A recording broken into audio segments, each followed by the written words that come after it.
This webcast presentation on the McGuffey Sports Network will begin in 10 minutes.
This webcast presentation of the McGuffey Sports Network will begin in 5 minutes.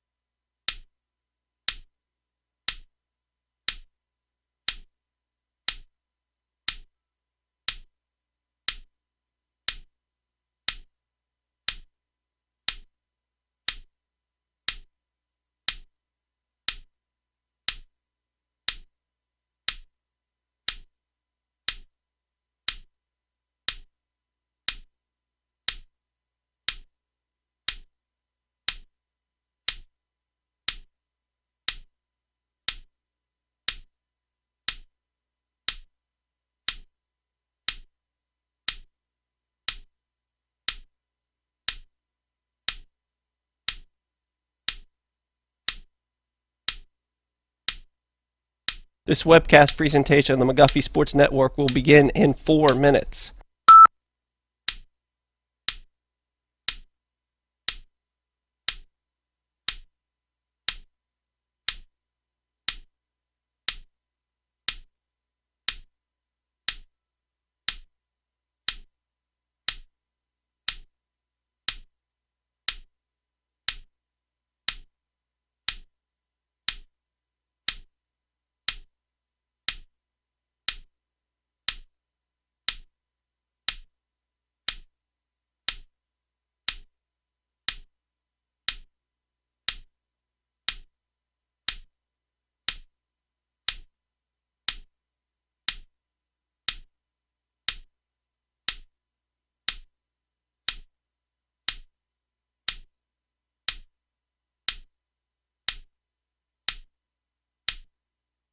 This webcast presentation of the McGuffey Sports Network will begin in 3 minutes.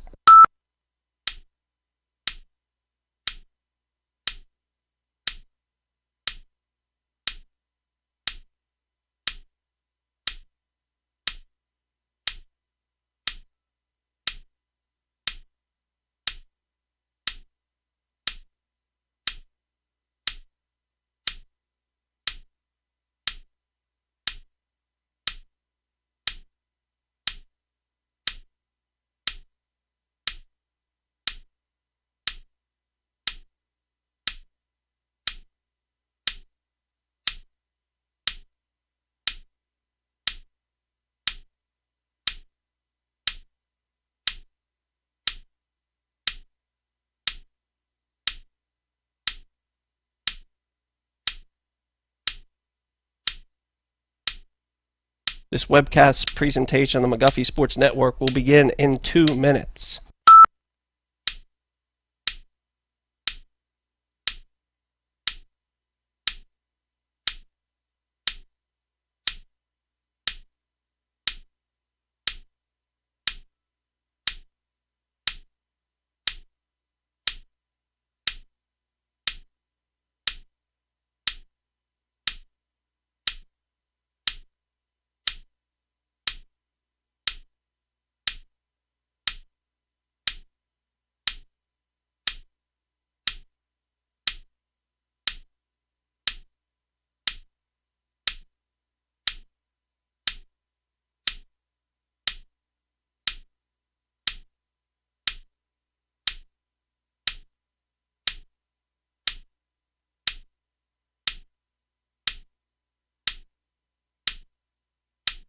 This webcast presentation on the McGuffey Sports Network will begin in 1 minute.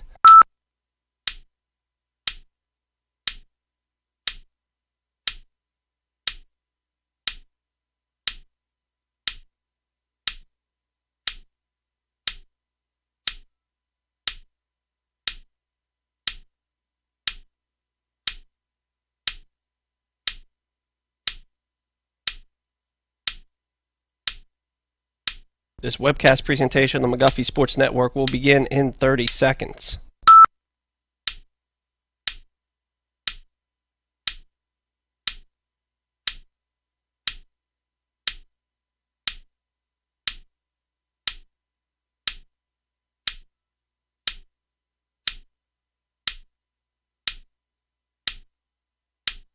Ten, 9, 8, 7, 6, 5, 4, 3, 2.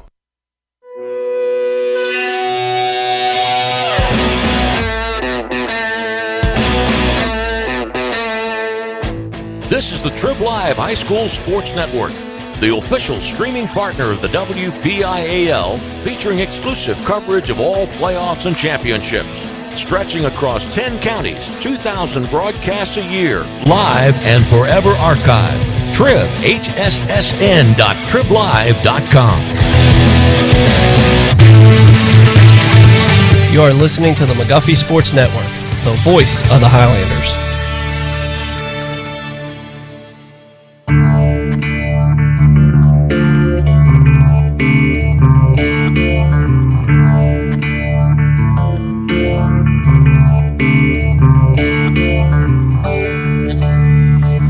Good evening, ladies and gentlemen. Welcome to Highlander Stadium at the campus of McGuffey High School for tonight's presentation of the McGuffey Sports Network as your McGuffey Highlanders take on the Rams of Ringgold. I'm Rusty Pettit alongside Mr. Zach Waters, and also in the booth was Mr. Kevin Robinson, who's running our video here tonight with Isaiah Wings Video, and we are proudly bringing you game number 2 of the season, week number 1, because last week's officially week 0.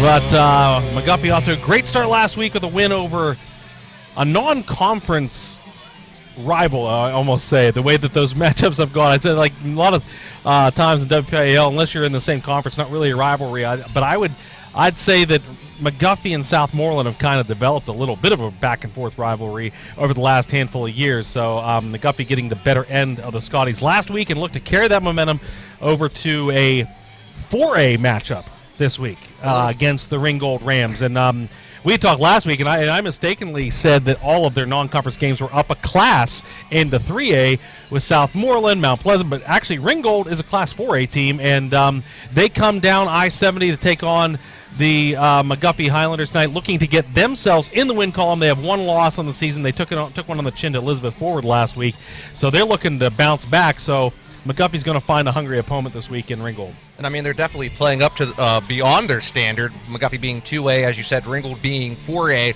And this is a Ringgold team, I feel, that is coming out with a fire lit under them tonight. Conference record of 0-6 last year, dead last, 3-7 overall in the Big 8 conference in the WPIAL. Their 2 wins coming against York and Uniontown.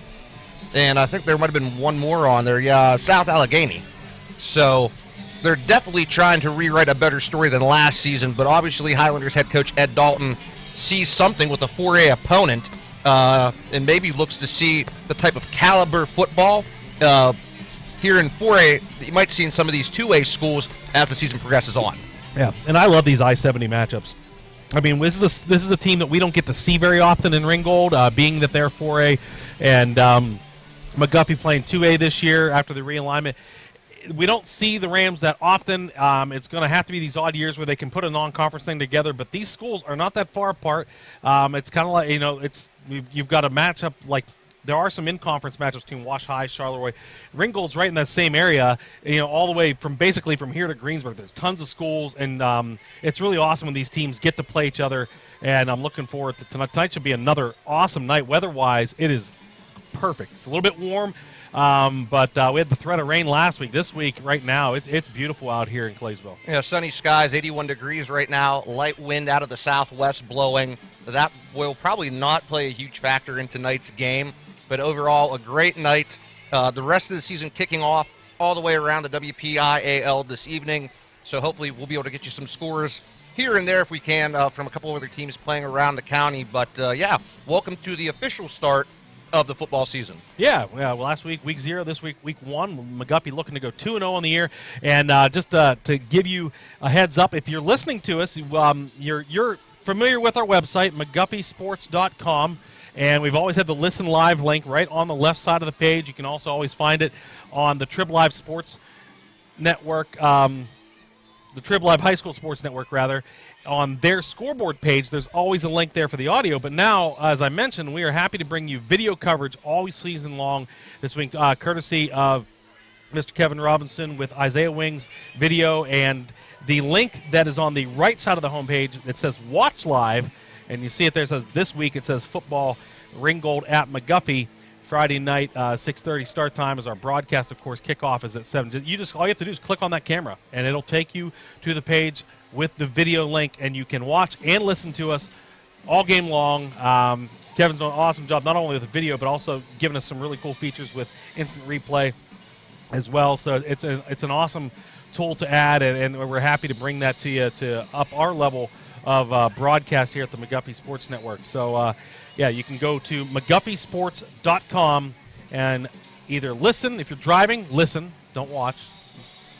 It's, you might not want to do that. Yeah, but if you are stationary and you can watch, click on the watch live and do that. And it's Labor Day weekend, holiday weekend, so this is one where the whole weekend, you always need to be careful and aware while you're driving. But this weekend, especially, any holiday weekend, especially. But yeah, so. Just want to get that public safety notice out there as well. But yeah, it should be awesome night. We saw the ceremonial. We saw the actual coin toss just a few minutes ago, and Ringgold did win.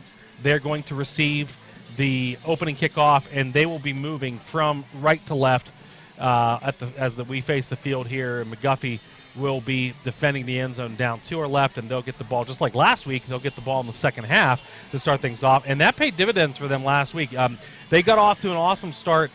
The defense held strong, and then we saw the first of many snap blunders that were going to haunt Southmoreland for the rest of the night, and it was a high snap on the punt that the punter couldn't handle. McGuffey got the ball at the 12-yard line, took them one play, and then after Southmoreland answered that with a drive of their own, it was pretty much all McGuffey for the rest of the evening. Southmoreland made it look a little bit closer towards the end with some late scores against second, third team defense, but overall, very solid night for McGuffey, and it started off early with them taking advantage of missed opportunities by the other team, and when you can do that, especially at home, you're going to be in for a good night. You took the words right out of my mouth, and that's exactly, I believe, the game plan that the Highlanders had going into that game. From a special team standpoint, they were pretty good on special teams. We had one kickoff go, 89 yards, I think it was. Don't quote me. I think it was 89 yards for a touchdown. Defensively, yes. McGuffey's defense able to capitalize on Southmoreland's blunders, unfortunately, but that's the name of the game, and sometimes that's just how the cookie crumbles, and they have to turn it up here tonight a little bit. Obviously, they had some mistakes in that game last week, a couple of false start penalties, couple of holding penalties, things you hope to work out going into week one, maybe week two, fine-tune yourself a little bit here and there. But overall, McGuffey coming out last week, a strong performance, and hope to repeat the same here tonight. Absolutely, and you're listening to the McKean Plumbing and Heating pregame. So you're wearing. I had to turn here so I could read the billboard that you're wearing tonight. Yeah, free publicity tonight. Shout out to McKean, right? Yeah, you're listening to the McKean Plumbing and Heating pregame show here on the McGuffey Sports Network, and the McGuffey Sports Network, as always, powered by ARH Sports Shop, and we're carried on the Trib Live High School Sports Network. We have a few new sponsors tonight. We're going to tell you about some of those as we go along. I'm going to tell you about the first one right now. It's Shale Pro Energy Services. They are a best-in-class natural gas service provider, and they are looking for new employees like you. Shale Pro offers a range of services across the region, and they are currently looking for operators, roustabouts, and compressor operators to support their clients in western Pennsylvania area. Working for Shale Pro doesn't only give you a full-time local work, but they also offer paid vacation time, health insurance, dental and vision insurance, and a company-matched 401k and several supplemental insurances. To apply, stop into any Shale Pro office or visit their website at www.shalepro.com. So that's we want to welcome Shale Pro Energy Services as one of our new sponsors, and we'll mention the other ones as we go along tonight. And thankful for all of our amazing McGuffey Sports Network sponsors that make these broadcasts possible. We're going to be right back here for the McKean Plumbing and Heating pregame show. We'll get you set up for kickoff and get you some of the starting lineup info for your McGuffey Highlanders here tonight. You're listening to the McGuffey Sports Network, powered by ARH Sports Shop and carried on the Trib Live High School Sports Network. Hunters, it's almost that time of year again. And when gearing up for your next hunt, visit ARH Sports Shop. ARH Sports Shop has proudly served the tri-state area as your local sportsman store for over 25 years. Locally owned and operated, they specialize in new and gently used shotguns, handguns, and rifles. Instead of waiting in long lines at major big box stores, purchase your hunting license from ARH with fast, friendly service. For more information, visit their website at arhsportshop.com or visit them at 4174 Route 40 in Claysville across from Sunset Beach. Open Monday through Friday 10 to 5 and Saturdays noon to 4. ARH Sports Shop, a proud supporter of McGuffey Athletics. Hi everyone, Zach Waters from the McGuffey Sports Network. Whenever your home or business decides to give you a headache, turn to the experts you can trust at McKean Plumbing and Heating, located at 468 West Chestnut Street in Washington, and is your source for plumbing, heating, electrical, and air conditioning. Whether it's a job for the do-it-yourselfer, a routine service call, or an installation, let the experienced staff assist with your needs. Call them at 724-225-6260 or stop in and visit them Monday through Fridays 8 to 6 and Saturdays 8 to 4. Plumbing, heating, electrical, or air conditioning, answer McKean. PA 9085. Highlanders Nation lives here. You're listening to the McGuffey Sports Network powered by ARH Sports Shop. Cold weather wreaks havoc on your vehicles. Dead batteries, flat tires, or simply locked out? Call McAdoo's Towing and Crane Services. McAdoo's offers roadside services, including fuel delivery, lockout assistance, jump starts, and tire changes, including 24-hour towing, recovery, hauling services for vehicles and loads of all sizes. Need crane service? No problem. McAdoo's is capable of 24-hour crane service and assistance with a fleet of 8 cranes. A family-owned and operated company since 1965. Why call just anyone when you can call a family you can trust? 724-484-7300. McAdoo's Towing and Crane Services. Their business is picking up. Highlanders Nation, looking for that perfect piece of clothing to showcase your McGuffey spirit? Look no further than Fanatic Impressions at 166 South Main Street in Washington. Fanatic Impressions offers a wide variety of sporting goods, athletic apparel, and school spirit gear. Have an event coming up?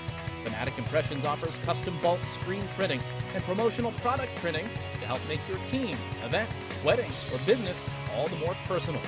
Open Monday through Saturday. Fanatic Impressions at 166 South Main Street in Washington.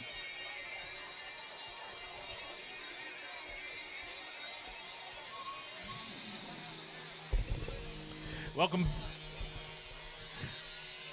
Leave that up. Yeah, that's why you got the mute button. I thought you weren't ready. I was about to take it over for you. Surprise! Right. Yeah. Hey, we're back. No, we're back, yeah. Yeah, leave those sliders alone. Although the other sliders you can eat, those ones in the other room. I like those sliders, leave them where they're at. But they look so good, though. Yeah, but you know what? Portion size is a little bit too small. They wear out, too. They wear out. Remember the last board we had? That's all up, and that's why you work. Powered by ARH Sports Shop and carried on the Triple Live High School Sports Network pregame show, brought to you by McKean Plumbing and Heating.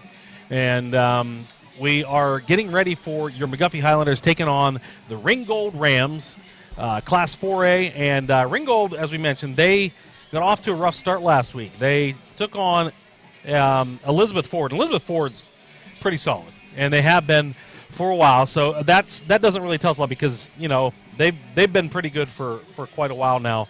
But nonetheless, they got shut out 33-0. So I said to a hungry team, it's also a team that's not got on the scoreboard yet. So the McGuffey defense right now going to have to be extra on their toes because you know right now that that offense of the Rams is going to be fired up. A little bit of speed we saw in pregame, ability to throw the ball. Quarterback Alex Kakagna, the senior, coming in 5'11", 190. He showcased his speed there in warm-ups a couple times, running a naked bootleg to the left and right side. And he has some dangerous receivers. He has a couple good backs in the back that we saw a few switching out there. We'll see who gets the start tonight. But as you said, Ringgold is hungry here for a victory after falling to Elizabeth Forward last week. And, as we had mentioned a little bit ago, a kind of a lopsided 2021 campaign, hoping not to rewrite that same history here in 2022. But a lopsided matchup here tonight. McGuffey being the 2 and Ringgold being the 4, kind of like a David and Goliath theme, if you will. Mm-hmm. You know, and to get into a little bit of like WPIL history talking, you might know a little bit more about this than me. I'm trying to think back because right now there's been, like, you watch college football, the realignment stuff what's going on, like, and there's it's crazy because you have West Coast teams coming all the way to play Midwest teams and all that stuff. And I mean, right down the road from us here, the Mountaineers play in the Big 12, so all their road games are like 2 time zones away, it seems like. Anyways, I was looking at the standings right now, which obviously we're talking non-conference games up and down the board, so everybody's 0-0 in conference, but Ringgold plays in the Class 4A Big 7 conference, and I started thinking Big 7, like that's one of those names that's been around for a while, and I feel like McGuffey were they a part of that conference at one point way back when? I know they were part of the Century Conference, and that's what they are back in now. That's what, but I feel like the Big 7 was one that they might have moved in and out of as the classifications changed. This would have been back in the days when we only had 4. But, Jason would know that too, I bet. I want to say yes. They were in the Big 7 Conference back in the early 90s, okay. if I'm not mistaken. We're going to take a little trip into the Wayback Machine if we can. Maybe I'll tell you what, we might do our research after the Star Spangled Banner is played. So we will step aside as the fantastic McGuffey Highlanders Marching Band is on the field, and they are going to present the Star Spangled Banner. So we'll step aside. We will give our sponsors some more airtime, and they'll be right back here to get you ready for kickoff. You're listening to McGuffey Sports Network, powered by ARH Sports Shop, here on the Triple Live High School Sports Network, and you're listening to the McKean Plumbing and Heating pregame show. Highlander fans, let's face it, nobody enjoys when their vehicle needs service work. So let the trusted professionals at Route 40 Auto ease your worries. It's quality service and diagnostics with a hometown feel, offering brakes, exhaust, tune-ups, engine repair, transmission repair, suspension repair, and regular maintenance for your vehicle. Maybe it's as simple as an oil change or as pesky as a state and emission test. Call Route 40 Auto at 724-484-7963 or stop in at 150 Route 40 West in West Alexander. Looking for beautiful yet gently used items for your home, apartment, or office? Then visit the Back Lot, located at 840 Race Street in Washington. The Back Lot, formerly known as Badillions, has proudly served the Washington County area for over 50 years. They offer a wide variety selection of furniture, appliances, home furnishings, college dorm supplies, antiques, and sporting goods. With their ever-changing selection of amazing finds and great savings, any item purchased can be brought home the same day, saving you more than you ever could imagine. Like them on Facebook or call them at 724-705-7662. The Back Lot. No thrills, just deals. Something for everyone. Jim Murray's Auto Service, located at 122 East Railroad Street in Washington, offers full auto repair, state inspection, emissions, brakes, alignment, tune-ups, oil changes, whatever ails your car or truck. Jim and his qualified team of mechanics can diagnose your vehicle issues and get you back on the road in no time. At Jim Murray's, you're not a service number. Jim takes the time to discuss your auto repair one-on-one before the work is started. Give Jim a call, 724-222-1350. Jim Murray's, professional service with personal small-town treatment. Are you planning a holiday but need some assistance? Might be confusing, but here's a solution. Sky's the Limit Travel. Since 2014, Sky's the Limit Travel has been guiding travelers to their vacation destination. Whether it's a family or group vacation, luxurious or romantic getaway, Sky's the Limit Travel is happy to assist. Also specializing in cruises and all-inclusive resorts. Sky's the Limit Travel offers destination guides for the perfect vacation getaway. For more information, visit their website at skyslimittravel.net or call them at 724-413-3182. Sky's the Limit Travel. Lose yourself in the Caribbean. A Travelers Planner International affiliate.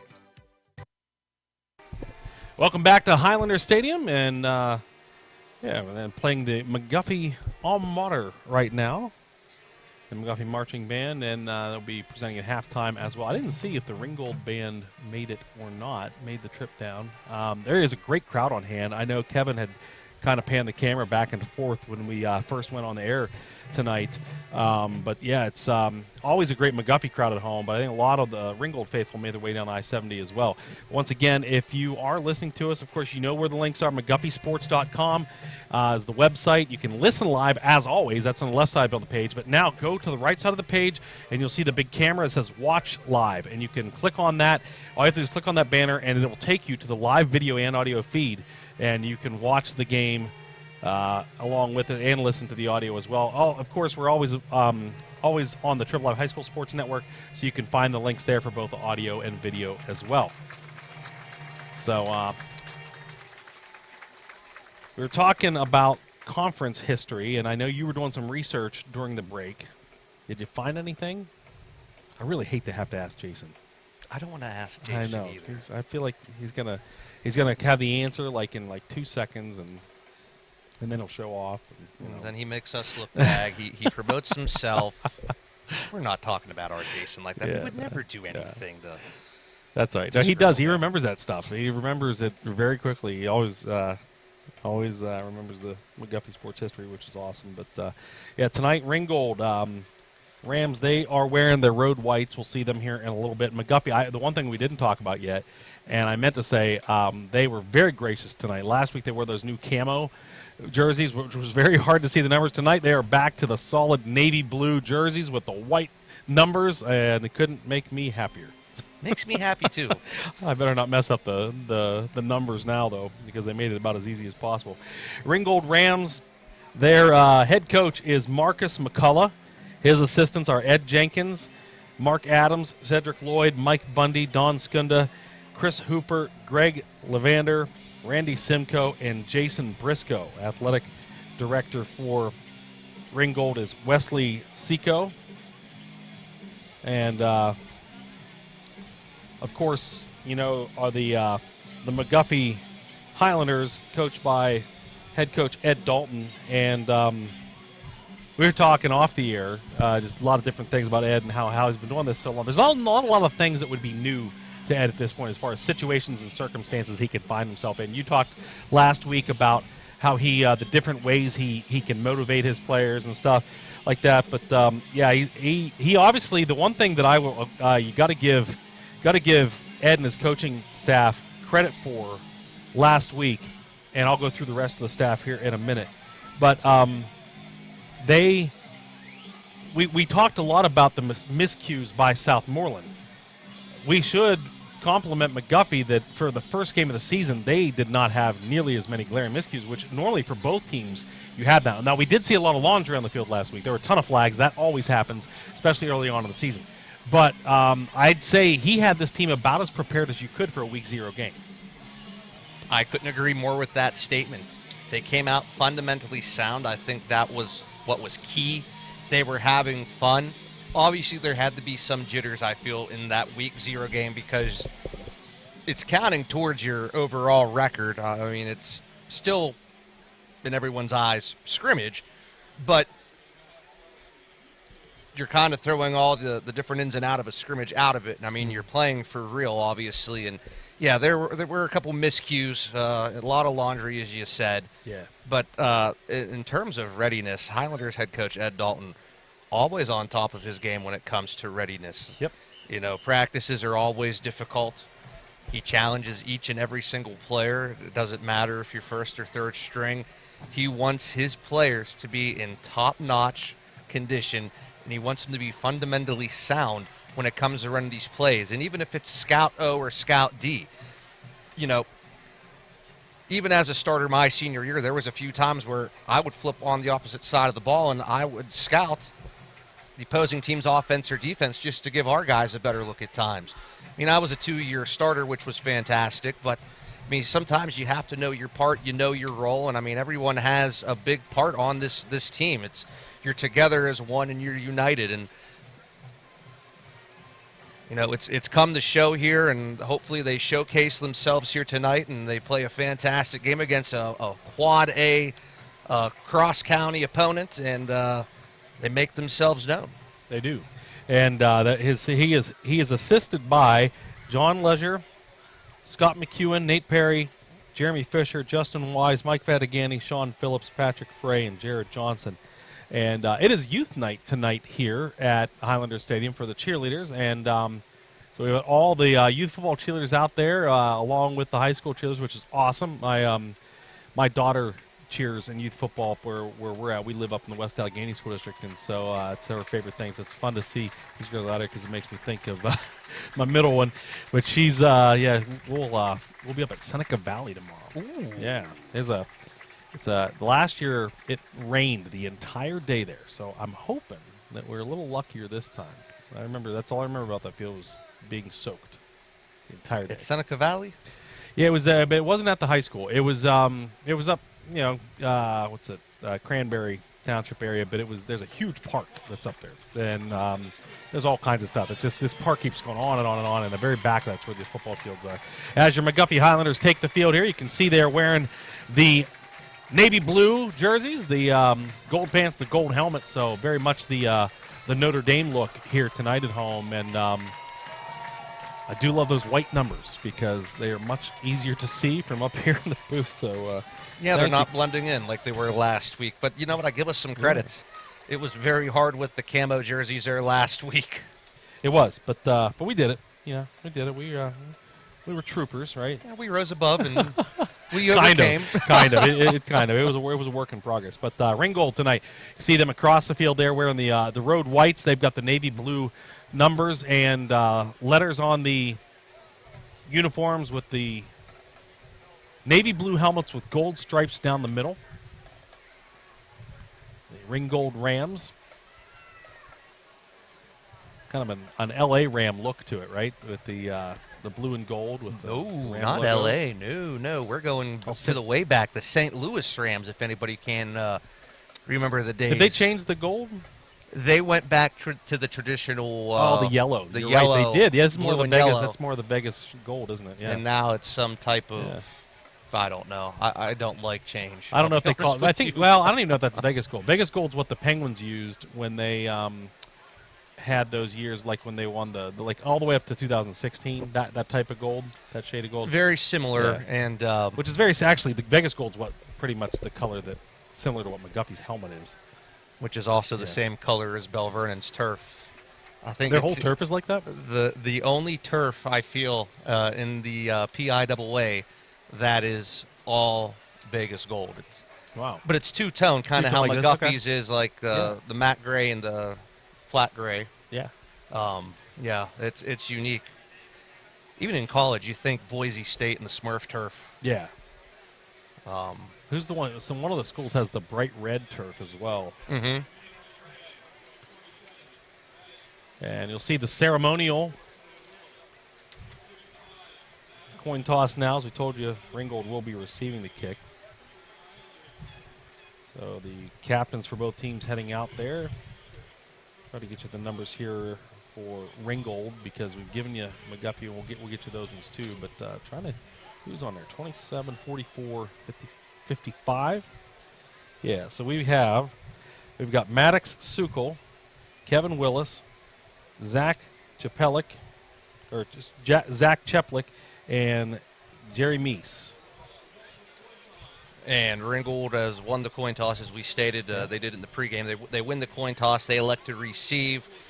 And McGuffey will be kicking off right to left here on the screen. And they'll be defending the goal to our south. And the McGuffey captains, of course, Cody McKee, Troy Falosk, Ethan Dietrich, and Philip McEwen. And we should see... Well, actually, I'm not even going to get ahead of myself here. We'll see who goes out the kick because both kickers, both Dietrich and Stewart, got work last week. Although Dylan Stewart, the junior, handled most of the kickoffs, and he is out there right now. So it looks to be the case here. Heading back to doing the return duties. We have number 11, Jamar Bethea, and number 6, Cesare Dungy.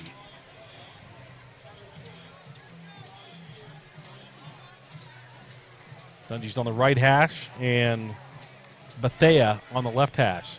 It's again Dylan Stewart on the kickoff here for the McGuffey Highlanders, kicking from left to right. He's got it teed up on the right hash.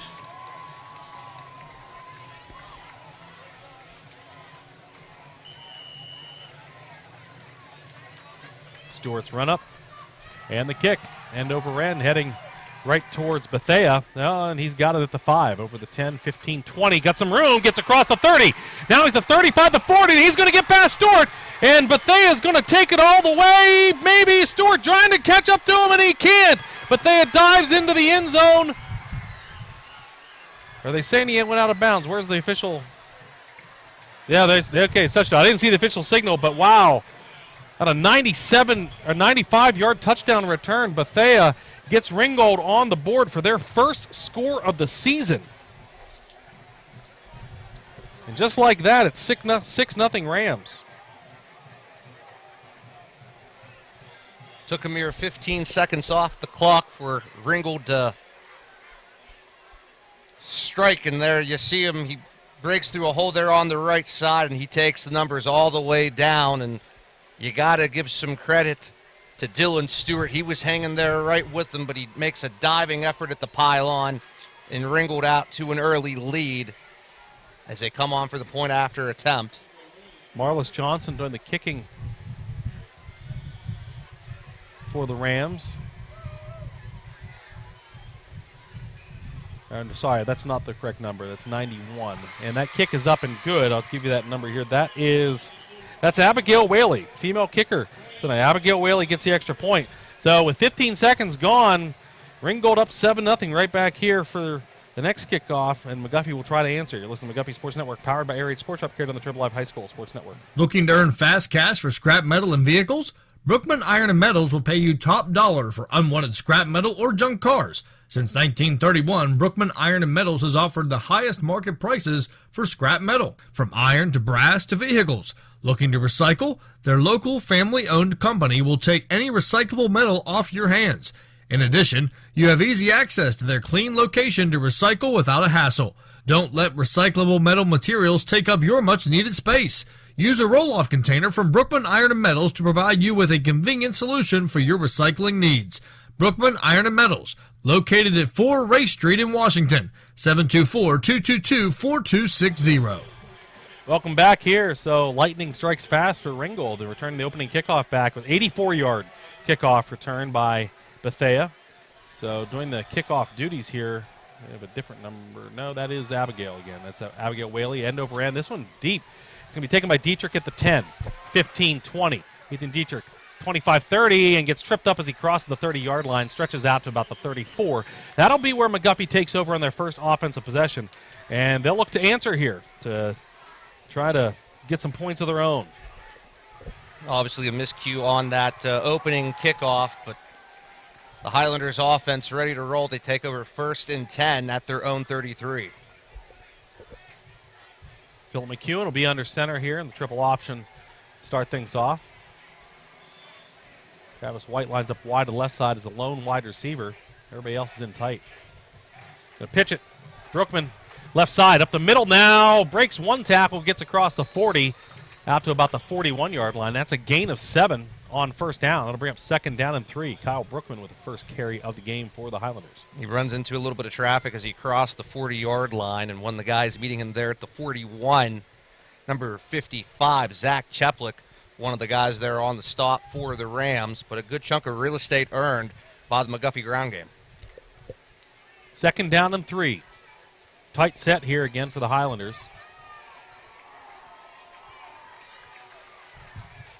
And this one a pitch then a reverse, and McAdoo has it, but he's hit way in the backfield, and he cannot get away. That's going to be a loss of 5 yards. Looks like they're going to mark him down at the 36-yard line. That play took a long time to develop, and Ringgold there to get the tackle for loss and make this 3rd and long. Yeah, defensively that time, as you said, a little bit longer for that play to develop, but McAdoo nowhere to go. Loses some yardage, as he said, and right there meeting him in the backfield on the replay, number 27, Maddox Sukal, the junior linebacker, and it's a big 3rd and 8 for the Highlanders. McEwen under center.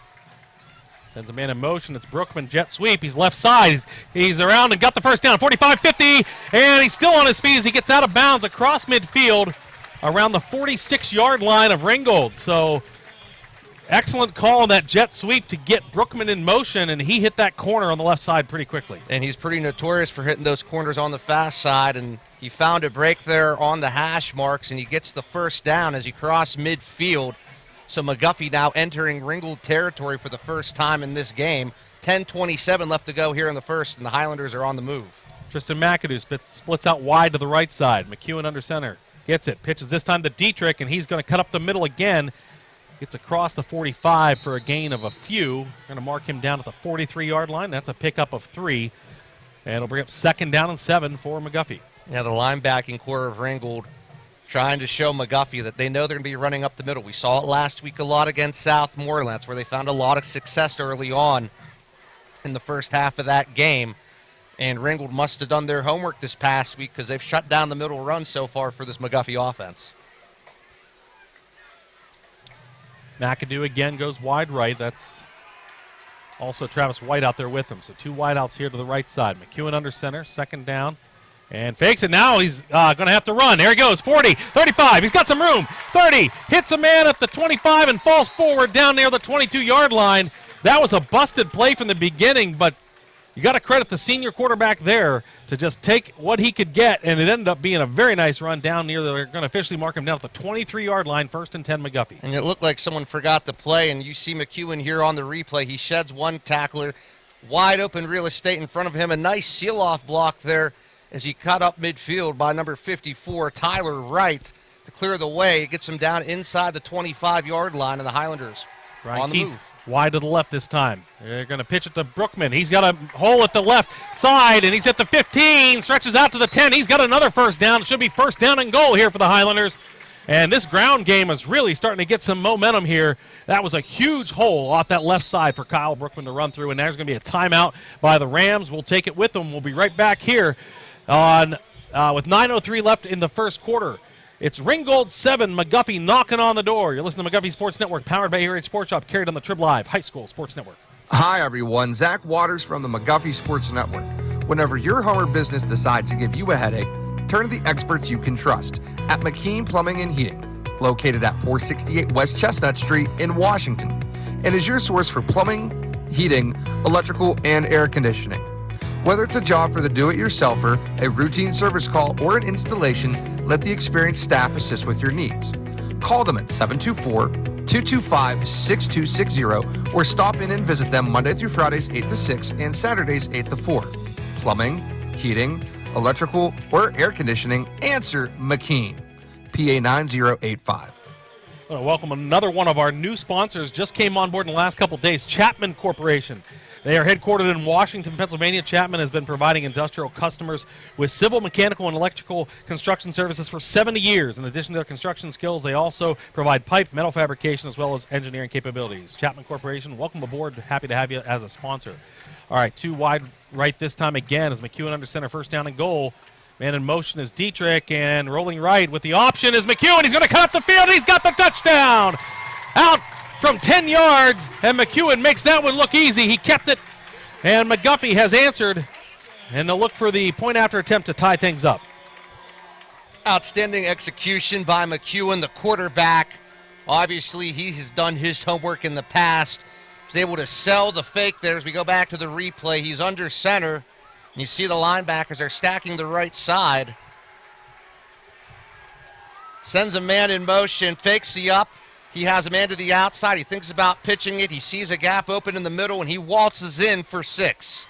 The extra point, the kick is up by Stewart, and that kick is good. So with 8:58 to go in the first quarter, we are tied at 7. Listen to McGuffey Sports Network, powered by ARH Sports Shop, carried on the Trib Live High School Sports Network. Accidents are unfortunate events and often cause stress and disruption in your daily life. Relax. Let Lombardi Auto Body help you get through this process of getting your vehicle back on the road safely and as quickly as possible. Open since 1984, Lombardi Auto Body is a family-run business that delivers the highest quality repairs with continued customer loyalty. Call Lombardi's first to schedule your free estimate. Lombardi Auto Body, 140 Highland Avenue in Washington, 724-222-3077. Welcome back to Highlander Stadium. McGuffey with the quick answer. 10-yard run by Philip McEwen has them tied up at 7 here early in the first quarter. That was a nice ground game establishment there for the opening drive for the Highlanders. Everything was on the ground. They didn't even attempt to pass on that. And a little bit of a spreading the ball around. He had McEwen with some nice runs, including the touchdown. Kyle Brookman and Dietrich also getting in on the action. All right, Stewart has it teed up. Now this time, let's see where they kick it, because I don't know if you want to kick it to Bethea again. He took it to the house to open this game. Here's the run up. And we got a low one that's going to also go to Bethea. He scoops it up at the 8-yard line, 15. And he's got a hole again, 25-30. Gets to the outside, and he's all the way up across the 45-yard line before he's finally brought down. They got to keep it away from number 11 on that kickoff. Yeah, Bethea definitely a dangerous returner for Ringgold. He had a slight lane open up to his left. He tried to take the numbers, and he thought he was going back-to-back on opening kickoffs. This time he stopped by the McGuffey defense at about the 47, maybe the 48-yard line. And Ringgold with excellent field position here to start their second offensive drive of this game. First time we'll see the Rams on offense today. They're quarterbacked by Alex Kakagna. And back there in the backfield with him is number 27, Maddox Sukul. Going 4 wide here to open things up out of the shotgun. Kakagna gets it. Fakes it, throws a wide receiver screen to the right side, and there's a block in the back, but he gets out across and close to a first down is number 3, Evan Parsons, and he's got enough for the first down, and they'll move the chains for Ringgold into McGuffey territory. A little bit gutsy coming out 3 wide, as you said, but able to execute the wide receiver screen to a T, and first down and some more real estate to go for this Ringgold offense. And it doesn't look like Highlanders head coach Ed Dalton doesn't like what he sees out there, so he's going to call a timeout with 8:30 left to go here in the opening quarter. We can keep it right here and watch this. You can see he was open. There was a little bit of a block in the back there by Kevin Willis, but I honestly, I know the rules sometimes are gray. Sometimes around the line of scrimmage you can get away with a little bit more stuff than you can in the open field. But nonetheless, that did help him get around the outside and pick that first down up. So we've seen this a lot from Coach Dalton over the years where if you see a little bit of success on the other team's offense, he'll immediately call that first time out to pull his defense over, talk to him, and just give him a little heads up, say, hey, these are some things we need to watch for, and oftentimes it's productive. So we'll see if this was another productive timeout. Ringgold's was not. They gave up a very quick touchdown after their timeout on McGuffey's drive. So Kakagna back out here again. This time 3 wideouts, all split to the left side. He still has Sukul in the backfield with him. Gets it. He's going to hand it off to Sukul, and he is hit behind the line of scrimmage, and he is going to lose yardage. He's going to lose a couple. They're going to mark him down out at the 44-yard line. That's going to bring up 2nd down and 12. Yeah, leading the charge for the McGuffey defense, number 61, Henry Hess, the senior defensive lineman. And Hess coming in 5'9", 250. And you see the quick handoff there, and boom. Running back gets stopped for a loss of 2. It's 2nd and 12 from McGuffey's 44. Kakagna in the shotgun again. This time looks left, throws left, wide receiver screen. Man's open. 40 gets hit there, pulled around by his jersey and spun down inside the 40-yard line near the 39. That's a pickup of about 5 yards. And that was Marlis Johnson on the catch. 2nd wide receiver screen of this drive. And McGuffey needs to make some type of defensive adjustment, that is, to shut down that wide receiver screen, because it's been there the past few times. Ringgold has executed it, and it doesn't look like they're going to stop veering away from that anytime soon. They got 4 wide this time. 2 wide receivers to each side as Dante Newton, number 7, enters the fray. Kakagna getting some calls from the sideline now. Brings his team to the line. Clock is running down. He's got to get the snap off, and he does. Looking down the middle. Now he's going to have to run. Being chased in the backfield, looking right and rolling right. Throws down the field. He's got a man open, spinning, and getting it is Newton across the 30 for the first down. He was about 3 yards shy of the sticks when he caught that ball, but made a very nice move in the open field and was able to get yards after the catch to move the sticks for the Rams. Yeah, a little shake and bake. He thought he was going to be stopped. Clock almost struck 0. They almost took the delay of game, but a huge first down for Ringgold's offense. They're on the move. Kakagna, the 5'11 senior quarterback here, has so far 3 for 3 through the air on this drive. All short passes. They haven't really tried to stretch the field yet, but they haven't needed to. In the shotgun, 3 wide this time. Gets it. Hands it off to Sukul. He's hit again, and this time going to be stopped for no gain.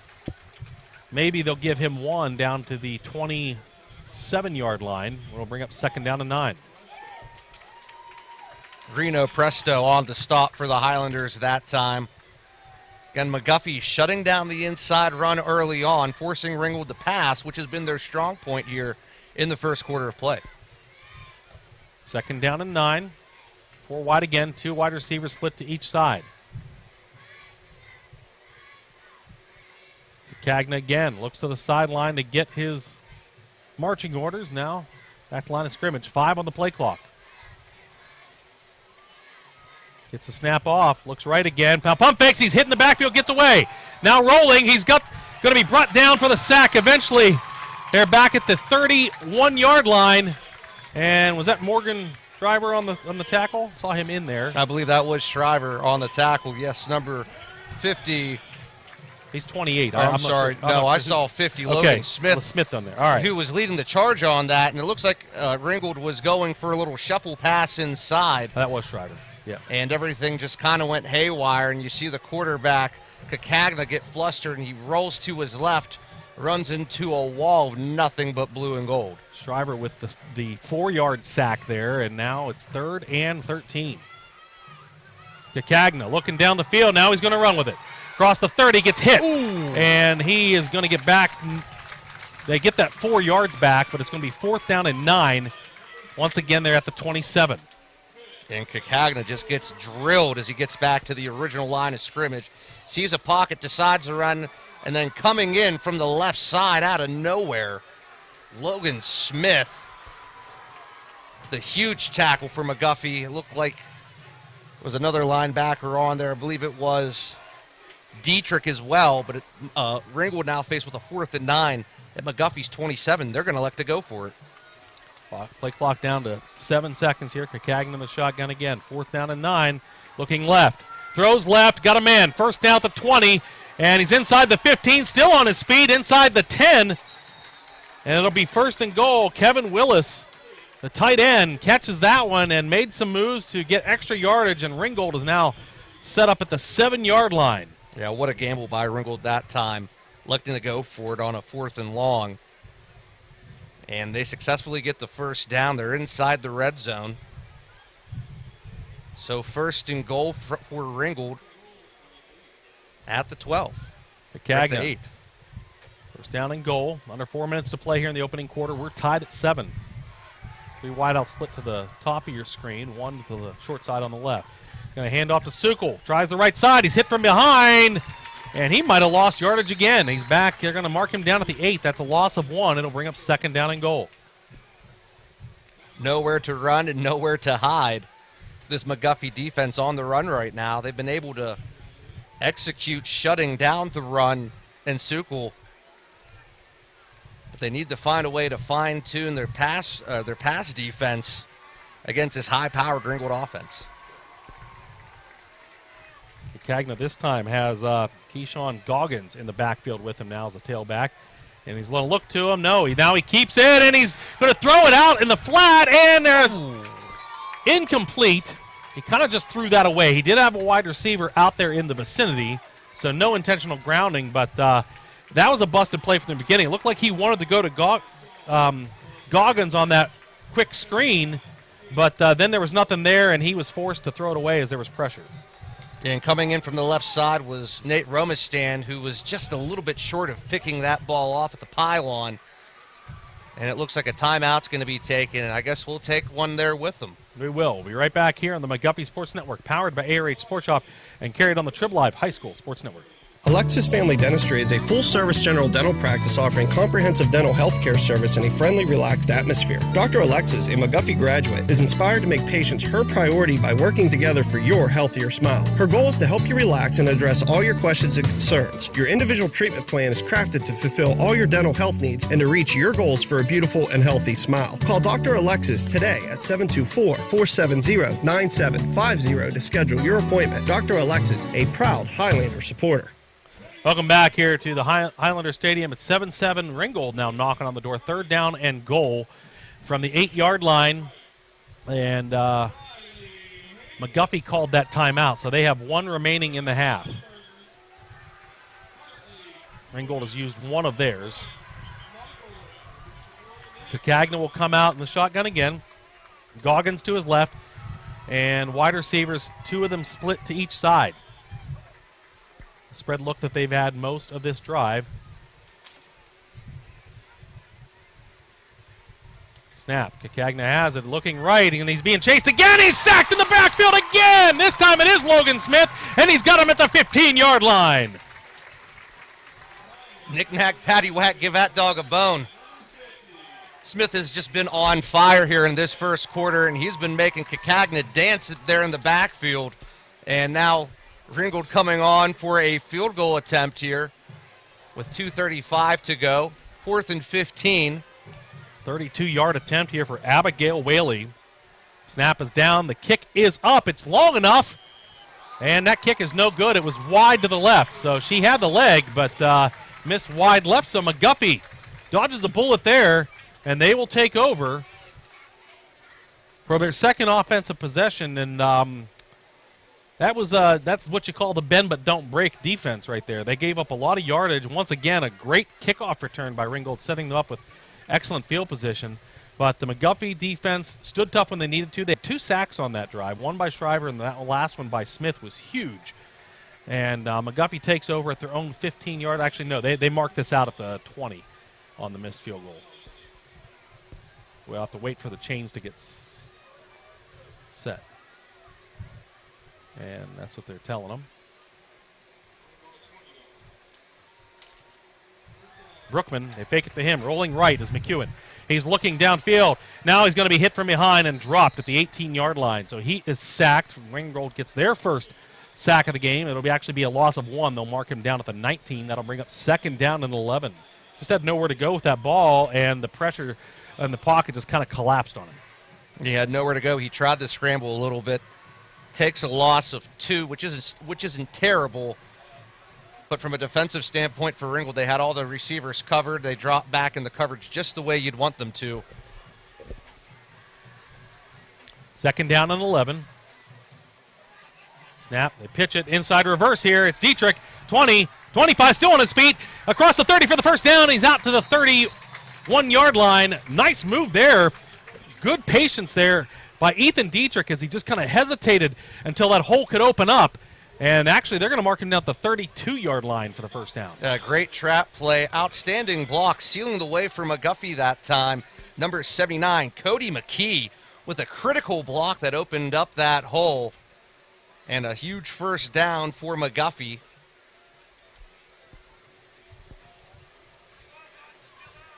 So they still haven't attempted a pass here because we had the sack counts as actually a run. So all on the ground here for the Highlanders in the early going. 1:07 to go in the first quarter. We have a whistle, and we have a timeout. I think the play clock was winding down, and the offense didn't see it. Coach Dalton saw it, and he's not happy about it. So calls his last time out of the half. We'll take it with him. We'll be right back here on the McGuffey Sports Network, powered by Area Sports Shop, carried on the Trib Live High School Sports Network. Alexis Family Dentistry is a full-service general dental practice offering comprehensive dental health care service in a friendly, relaxed atmosphere. Dr. Alexis, a McGuffey graduate, is inspired to make patients her priority by working together for your healthier smile. Her goal is to help you relax and address all your questions and concerns. Your individual treatment plan is crafted to fulfill all your dental health needs and to reach your goals for a beautiful and healthy smile. Call Dr. Alexis today at 724-470-9750 to schedule your appointment. Dr. Alexis, a proud Highlander supporter. All right, welcome back to the Highlander Stadium. Ed Dalton not happy having to take that timeout. You know he wanted to save that till later in the half. But they basically were not getting up to the line of scrimmage fast enough after that first down. And that play clock seems so long. It's a 40-second clock in between each play, right? In this case, because we were coming from a stopped clock, they'll reset at the 25. But that time can go quickly if you're not hustling up to the line, and that's what it did. So McGuffey, no timeouts left in this first half. 1st and 10, though. McEwen hands it to Brookman. Left side again, looking for a block. Tries to get around the corner, and he does. 40, 45, and first down out to the... Oh, he fumbled the ball. Who's got it? It was on the turf. Ringgold saying they have it. But what are the officials ruling here? I think they're going to say he was down upon contact. Still waiting for that call.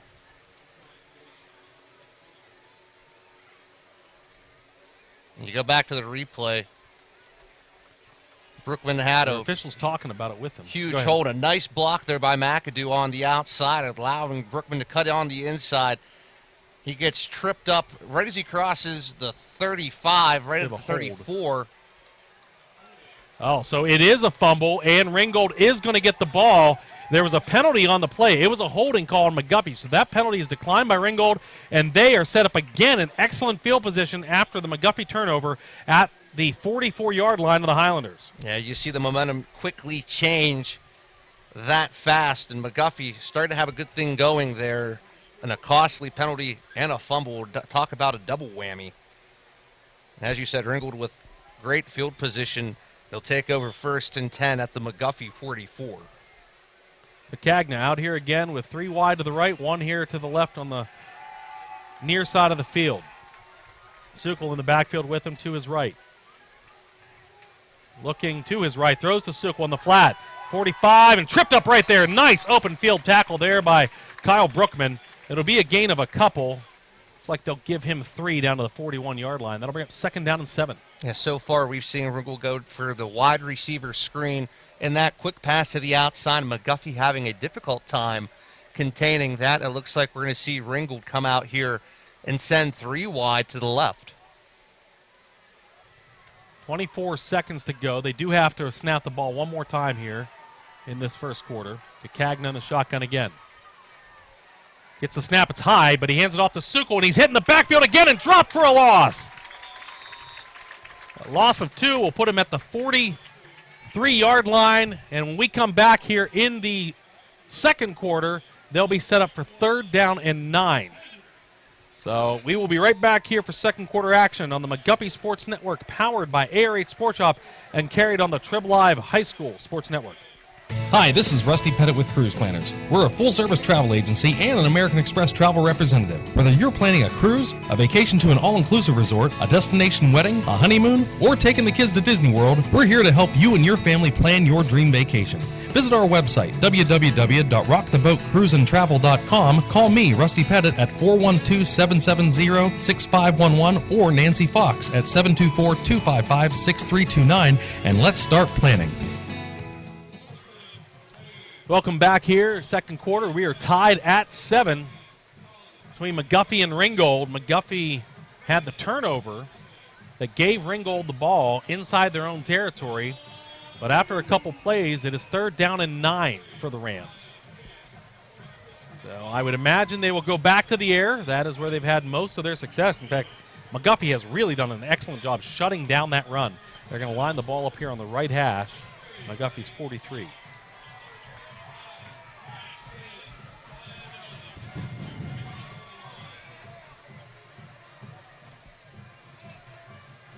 They're going to move Kevin Willis, the tight end, over to the left side in the slot. So 4 wide here for the Rams again.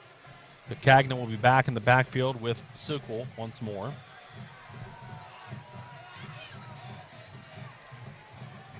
And he gets a high snap again, brings it down. There's pressure over the middle. They've got him in there. It's Newton. He's hit, spun around, and he's going to be tackled short of the first down by about 4 yards.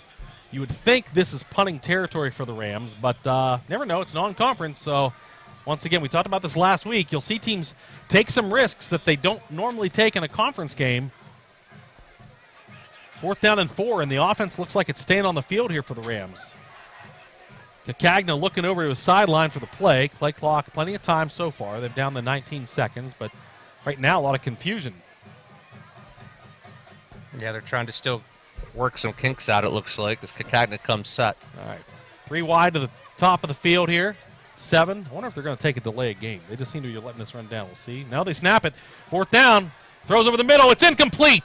And a turnover on downs there will give McGuffey good field position out at their own 38-yard line. And McCagna had a man. He had Newton open, but he just kind of sidearmed it and wasn't really even close to hitting his receiver. No, he wasn't.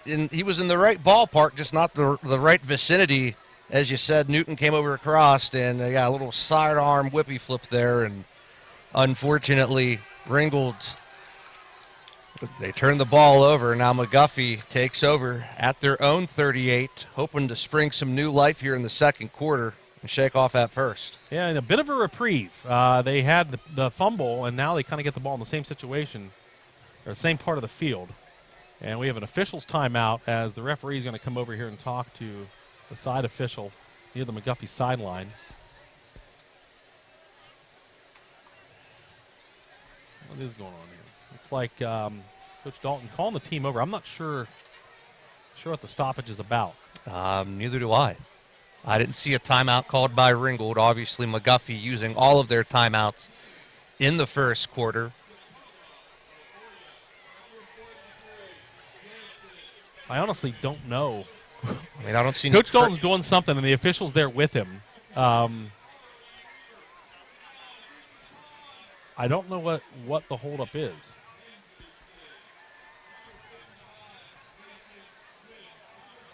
See, this would be a great time for Jason to come up with that answer to our question about the Big 7. It was the Big 8. It was so that's what it was. Was it the same teams though? Did they call it the Big 8? But it was the same team setup, like Thomas Jefferson, Ringgold, McGuffey. Yeah.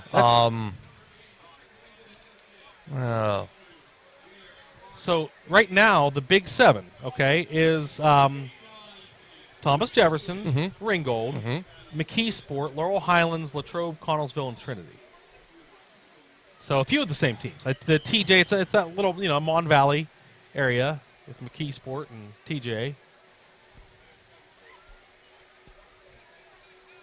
Still don't know what happened, but either way, now it looks like we're ready to go. We got it straightened out. First down and 10 McGuffey. 11:09 to go in the first half. Tied at 7 here between the Highlanders and the Rams. McEwen's under center. Gets it.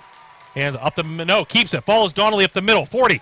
Out near the 45-yard line. Nice job by McEwen to follow his fullback up the middle there. And he's out to the 46. That'll be a gain of 8 on first down. Yeah, great job by Donnelly on the blocking there for his quarterback, McEwen. Newton, for Ringgold on the stop, was able to trip him up as he gets across the 45 and up to the 46-yard line. Wide left this time is Ryan Keith. Tristan McAdoo to the top of the field. Second down, and this time it is Donnelly getting it, and he fights forward for maybe a half yard. There was a little bit of trouble on the exchange there between him and McEwen, so it'll bring up third down and 1. Well, the front four of Ringgold just absolutely bull rushed McGuffey's offensive line, getting into the backfield. McEwen tried to sell the fake.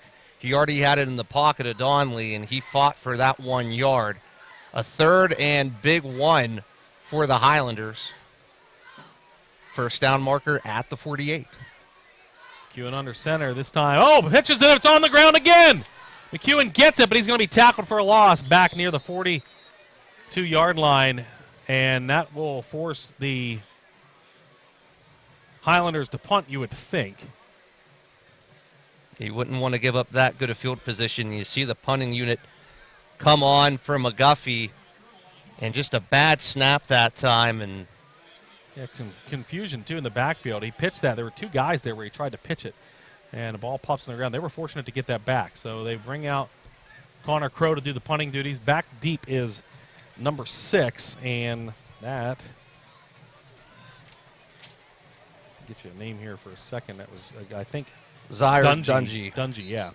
We have a whistle. And it's a timeout by Ringgold. They're second. They did not. McGuffey was moving some guys around the line of scrimmage there in that punt formation. The Rams coach did not like it. So Jason Meditti he's the principal. Marcus McCullough calls the timeout, his second of the half at 9:02 to go. We'll be right back here on the McGuffey Sports Network, powered by ARH Sports Shop, carried on the Trib Live High School Sports Network. Hi, everyone. Zach Waters from the McGuffey Sports Network. Whenever your home or business decides to give you a headache, turn to the experts you can trust at McKean Plumbing and Heating, located at 468 West Chestnut Street in Washington, and is your source for plumbing, heating, electrical, and air conditioning. Whether it's a job for the do-it-yourselfer, a routine service call, or an installation, let the experienced staff assist with your needs. Call them at 724-225-6260 or stop in and visit them Monday through Fridays 8 to 6 and Saturdays 8 to 4. Plumbing, heating, electrical, or air conditioning, answer McKean. PA 9085. It was Mike Fatigani in there coaching the punt team before they went out after that timeout. So 4th down and 6 here. Punt team is on. Dungy back awaiting the Connor Crow punt. There's a snap. And Crow's punt is a wobbly one down on the right side, and it's going to go out of bounds. We'll see where they mark it, right at the 32-yard line of the Rams. So that's where they will take over. That is their worst field position so far of the game. Their one score came off the opening kickoff. They took it all the way 84 yards. And then they had another great return after the McGuffey touchdown back near midfield. And then they received the fumble recovery in McGuffey territory. So this time starting at their own 32-yard line is where they have it spotted. Yeah, they'll have a little extra real estate this time to work with.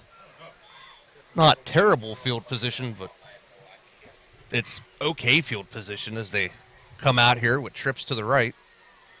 First down and 10, Kicagna in the shotgun. Gets it, looking right, and now he's pressured again. He's hit and he's sacked again behind the 30-yard line.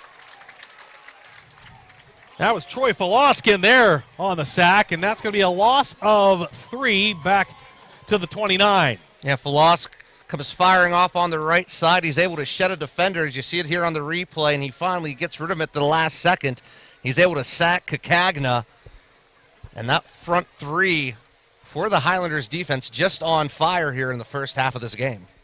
2nd down and 13 for the Rams. 8:22 to go in the first half, tied at 7. 4 wide again. Kicagna gets the snap, looking right again. He's got to throw over the middle. It's tipped and almost intercepted.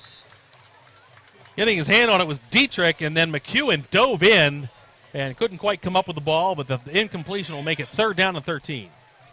Kicagna definitely rattled there in the backfield this time as the Highlanders defense comes crashing down yet to get on the quarterback, forcing him into an uncomfortable position where he's forced to throw on the fly that time.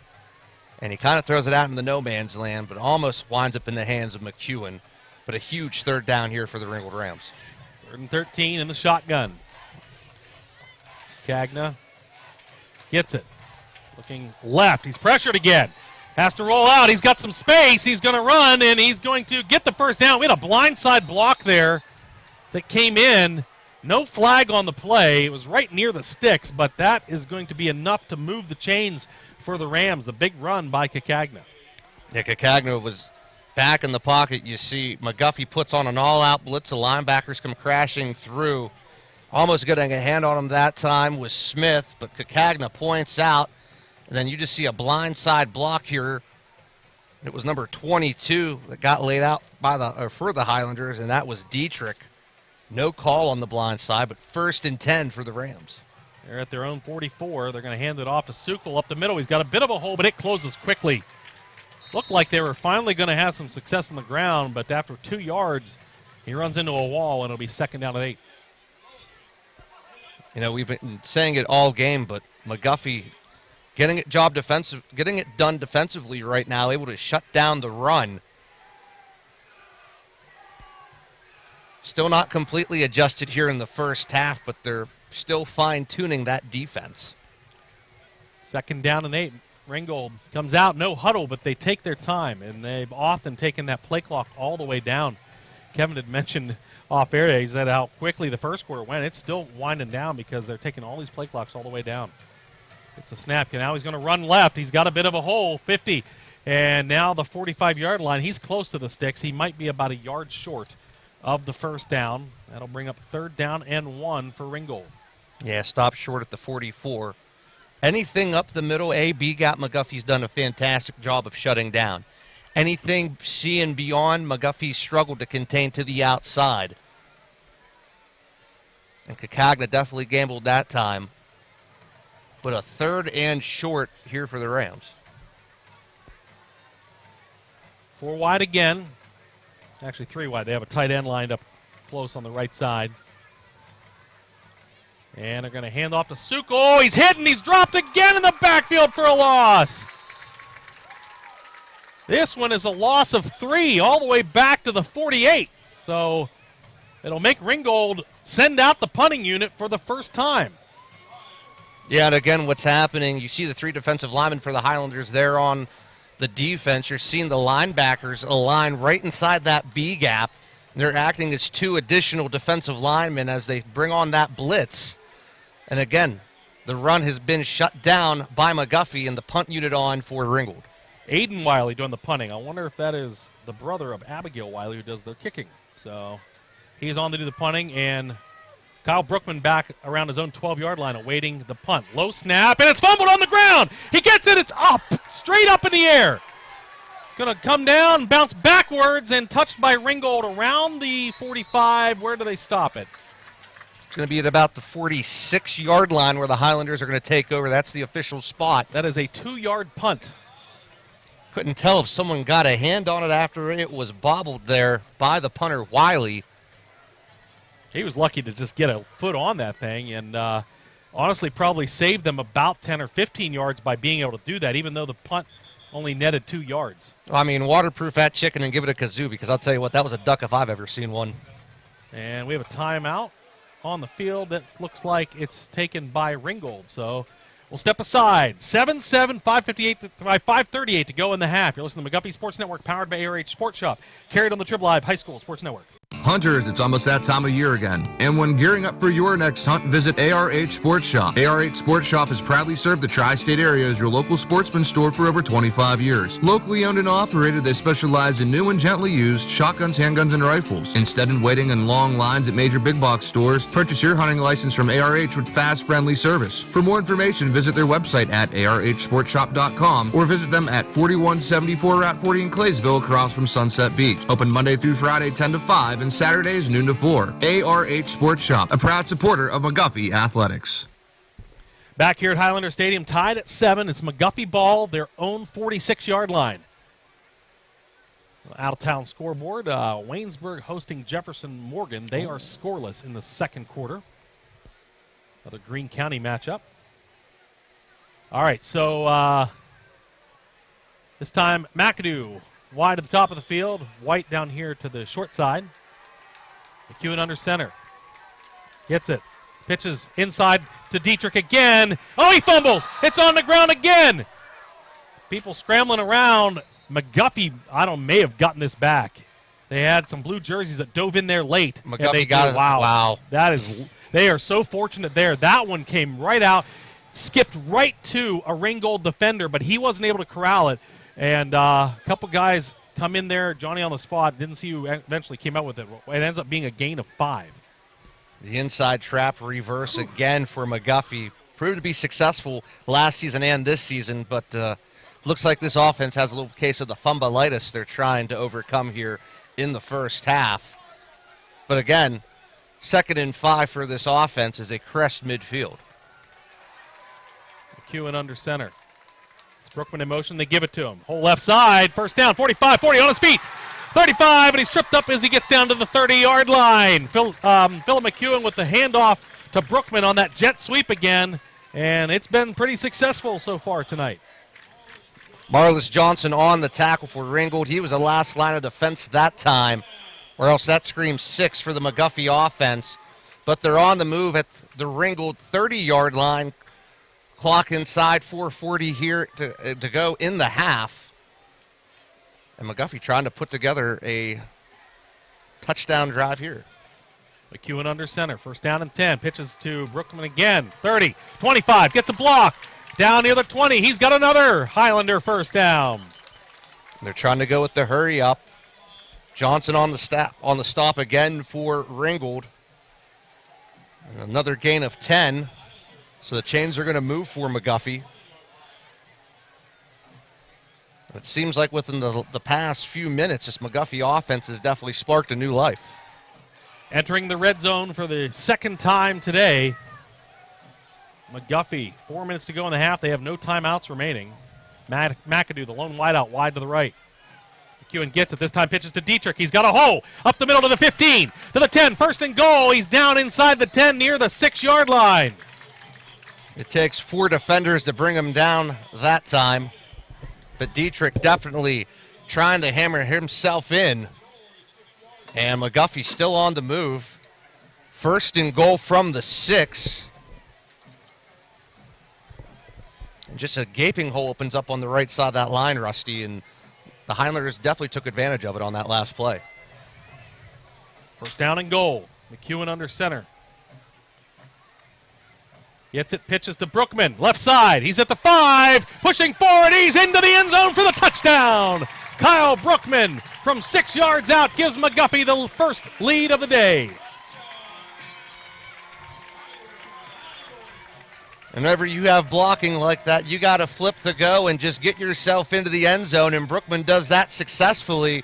Had a nice hole open up to the left side of the line. He followed his blockers down that Gold Road home. McGuffey now with a 13-7 lead as they come on for the point after attempt. Stewart out here to attempt the attempt. McEwen doing the holding. Snap is down. That kick is up. And that kick is good with 3:21 to go in the half. McGuffey takes their first lead of the day, 14-7. We'll be right back here on the McGuffey Sports Network, powered by ARH Sports Shop and carried on the Trib Live High School Sports Network. Cold weather wreaks havoc on your vehicles. Dead batteries, flat tires, or simply locked out? Call McAdoo's Towing and Crane Services. McAdoo's offers roadside services, including fuel delivery, lockout assistance, jump starts, and tire changes, including 24-hour towing, recovery, hauling services for vehicles and loads of all sizes. Need crane service? No problem. McAdoo's is capable of 24-hour crane service and assistance with a fleet of 8 cranes. A family-owned and operated company since 1965. Why call just anyone when you can call a family you can trust? 724-484-7300. McAdoo's Towing and Crane Services. Their business is picking up. We'll see if they can keep the ball away from number 11. That would be the recommended route here. Jamar Bethea has already returned one for a touchdown and the other one near midfield on his 2 kickoff returns. He is lined up on the right hash on his own 5-yard line. He is out there with Cesare Dungy. Well, if I'm Stewart this time, I'm kicking it short, and I'm kicking it in the center of the field. That way you're eliminating the threat deep for Ringgold. Here's the run-up. And it's a squibbler. Taken by one of the up men at the 25, and he gets out to the 30 where he spun down. That was number 2, Keyshawn Goggins. And that was a much better outcome for McGuffey. And if that's what you got to do, that's what you got to do. It never has to be pretty to work. Just remember that. I even say that in plumbing sometimes. Sometimes you have to do things that are a little bit uncomfortable, and sometimes things get a little bit messy. And that kick was a little bit messy, the way that it was spinning around like a top. I mean, I think it gave me a little bit of vertigo just watching it. But still, good field position for Ringgold. They come out 1st and 10 at their own 31-yard line. Still have plenty of time left on the clock, too, with 3:16 here to go in the half. I would imagine a lot of things in plumbing can be messy, I would think. We'll talk about that during halftime off air. Let's not. There's a snap. First down and 10. Rolling to the left side is Cagna. He gets past one man at the line of scrimmage and then stretches out across the 35 near the 36-yard line. That'll be a gain of 5 and bring up 2nd down and 5 with 3:04 on the clock. And Ringgold still has 1 timeout remaining. They're going to have to hurry up a little bit. They've been taking a lot of time to get these plays in off the sideline. But now they have the clock against them as well. So, yeah, and that play clock down to 20 seconds. And we've seen that's been the theme for this game. As time waits for no one, and they're not going to waste any time here. Cagna back to pass. Throws over the middle. Complete. First down at the 40, 45. We have a late flag coming in from the backfield. And the tackle's made out across midfield for the first down, but let's see what the flag is. It is a hold on Ringgold, it looks like. So that's going to hurt this Ringgold drive as that screen developed pretty well for them as they get across midfield, but the holding penalty is going to drive them back a few yards. Yeah, that is a 10-yard penalty from the spot of the foul, so that is a huge penalty because that was a gain of about 15 yards out to the McGuffey 49, and it would have given them the first down. But instead, they are all the way back inside their own 25-yard line. They will be at the 23, so this is 2nd and 18. Very long 18 as well. The first down marker at the Ringgold 41-yard line. And the clock continuing the run. In the shotgun is Kicagna. He gets it. And he's looking over the middle. He throws it. It's tipped, and it's caught by Ringgold. First down across the 40, out across the 45 now. Number 3, Evan Parsons. What a heads-up play to stay there and field that ball after it skipped off the intended receiver. And they get a huge gain out towards midfield at the 48-yard line. Yeah, that was huge for McGuffey, or for Ringgold that time. The unfortunate just the unfortunate event that occurred. There was a tip pass. It turned out to be good for McGuffey at first, but it's now a first down for Ringgold as they're cresting the midfield stripe here with 1:50 left to go in the half. Clock still winding, and the play clock's down to 6 now. They get the snap. Kicagna looking left.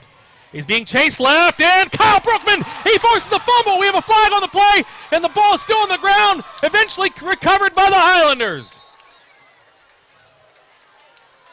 Or they say that, did they get it back?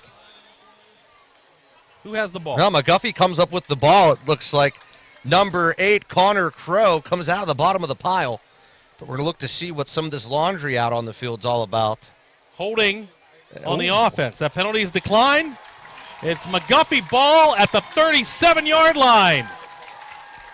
First turnover of the day by Ringgold, and that was Kyle Brookman coming in with the blindside sack as Kicagna was trying to escape the pocket to his left, but he couldn't outrun number 23.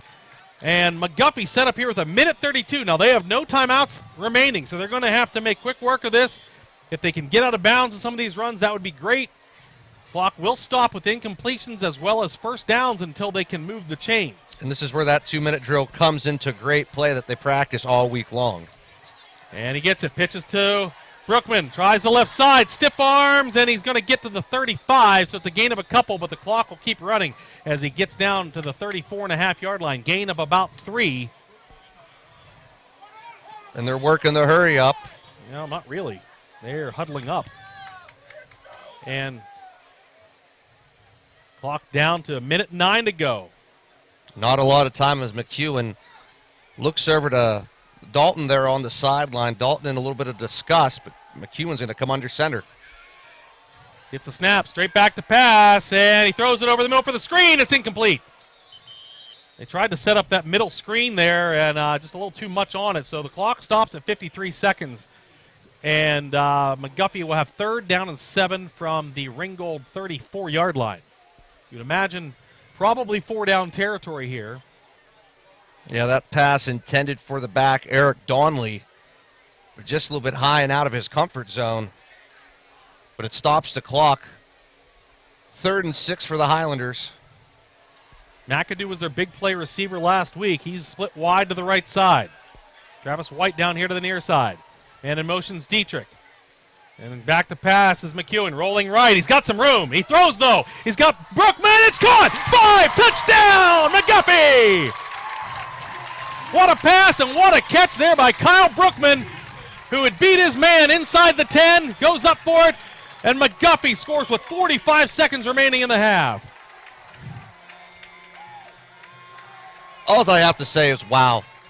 I mean, that was perfectly executed by McGuffey's offense that time. The line did everything they had to do. The block, McEwen was able to roll to his right out of the pocket there a little bit, under a little bit of pressure, but he was able to throw on the run, connect with Brookman for a 34-yard touchdown pass.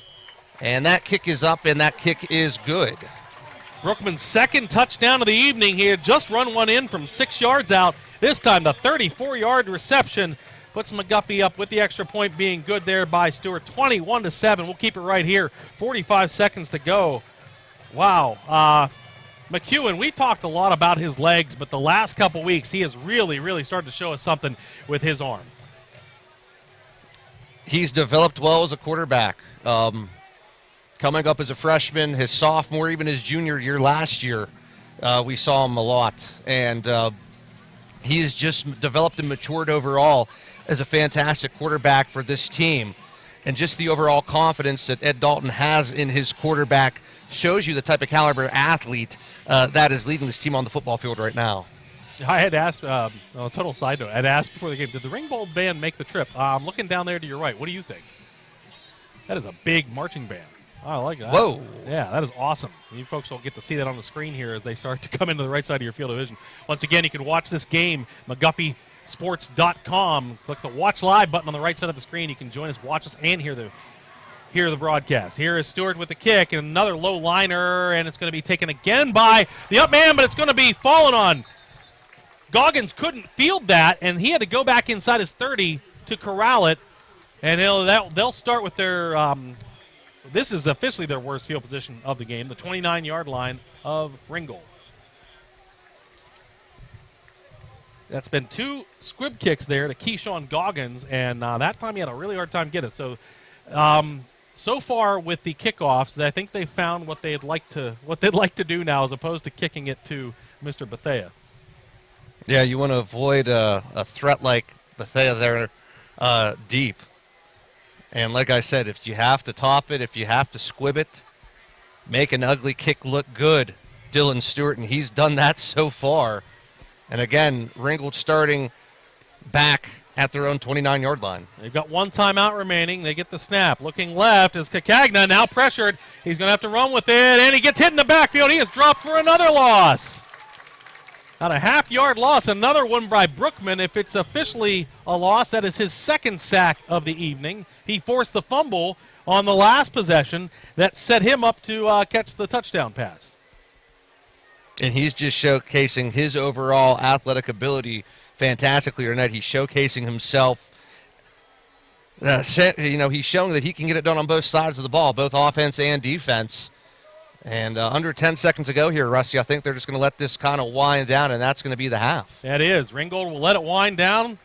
And your score at halftime, McGuffey up 21-7 over Ringgold. We'll be back here for halftime on the McGuffey Sports Network. And, of course, we'll be bringing you the Week 1 edition of the Trib Live High School Sports Network halftime show with Mr. Don Rebel. So join us back here for halftime. The McGuffey Sports Network is powered by ARH Sports Shop and carried on the Trib Live High School Sports Network. Highlanders Nation, looking for that perfect piece of clothing to showcase your McGuffey spirit? Look no further than Fanatic Impressions at 166 South Main Street in Washington. Fanatic Impressions offers a wide variety of sporting goods, athletic apparel, and school spirit gear. Have an event coming up? Fanatic Impressions offers custom bulk screen printing and promotional product printing to help make your team, event, wedding, or business all the more personal. Open Monday through Saturday. Fanatic Impressions at 166 South Main Street in Washington.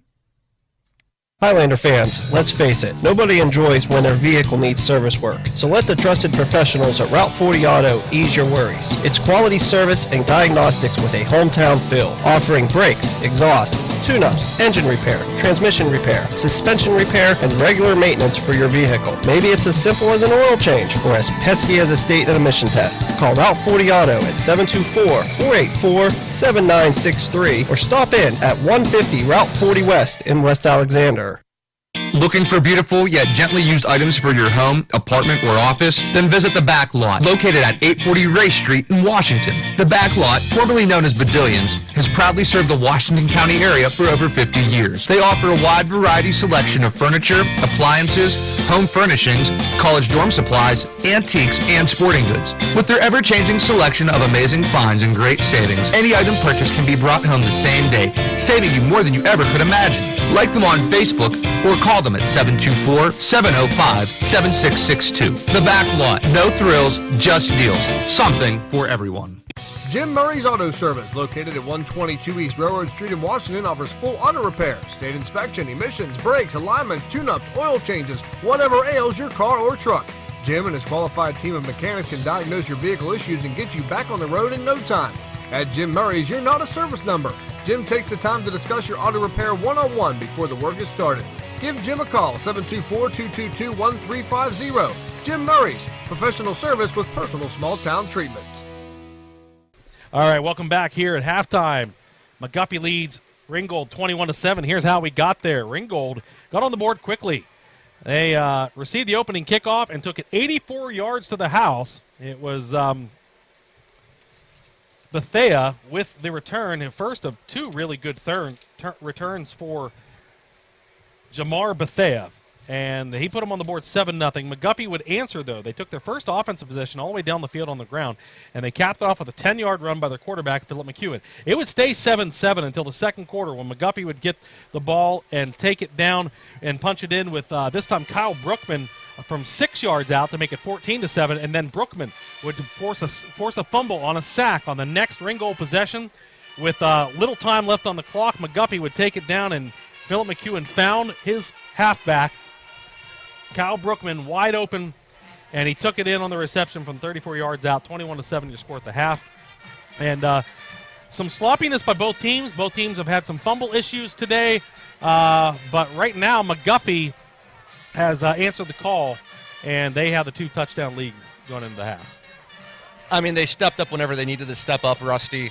But at the end of the day, yes, still looking a little bit sloppy. From a defensive standpoint, they've done an outstanding job of containing the quarterback for Ringgold, Kakagna, who has been rocked and introduced to this McGuffey defense. They've been able to shut down the run on the inside. The big thing is the runs to the outside and the little short passes to the outside is where McGuffey has faltered at, and that has been Ringgold's huge success here in the first half. But the scoreboard shows differently. 21-7.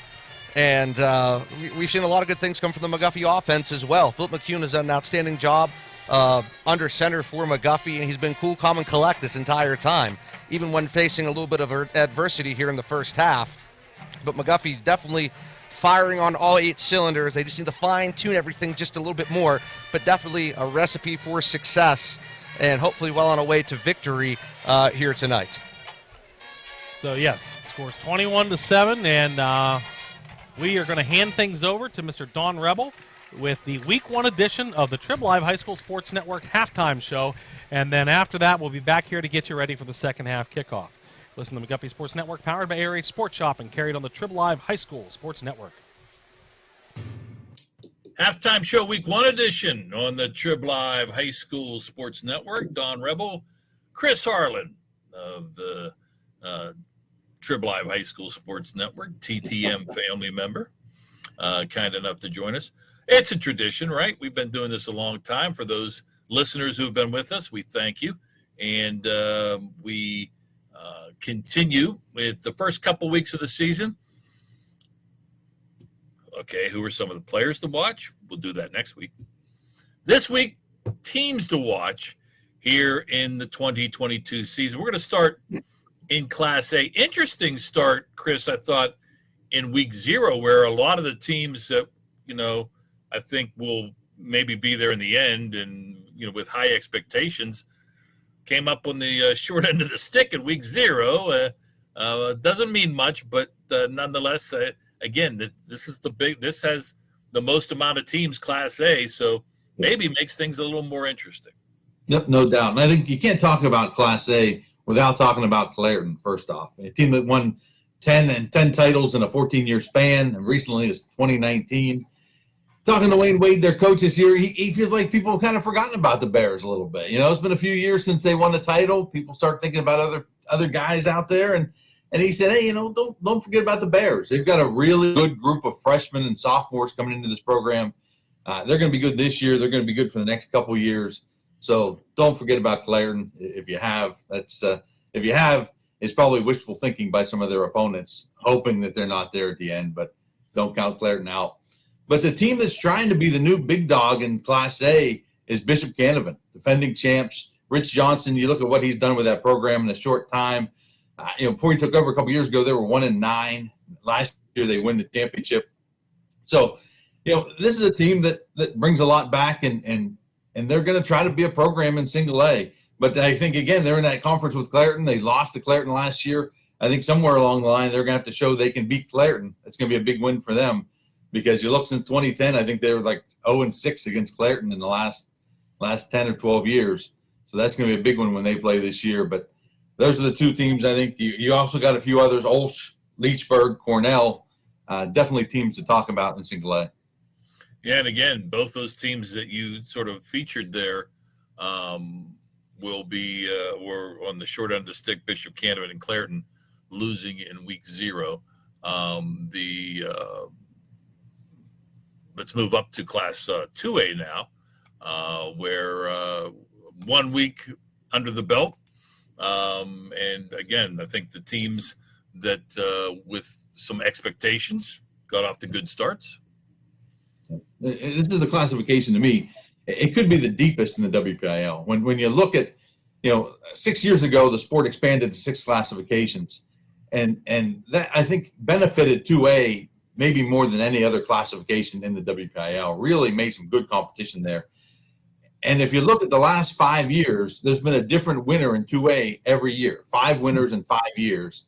If you're looking to make that 6 for 6, maybe a Stowe Rocks team. I think that'd be a team to look at this year. They've got a new head coach, but bring back a whole lot of talent from last year's team. A number of Division I guys, big-time offense.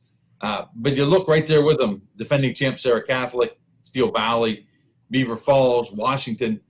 I think when you look at 2A, there's a good group of guys. And I don't know if you could pick one of those teams necessarily as a preseason favorite, because you can make a case for any of those 5.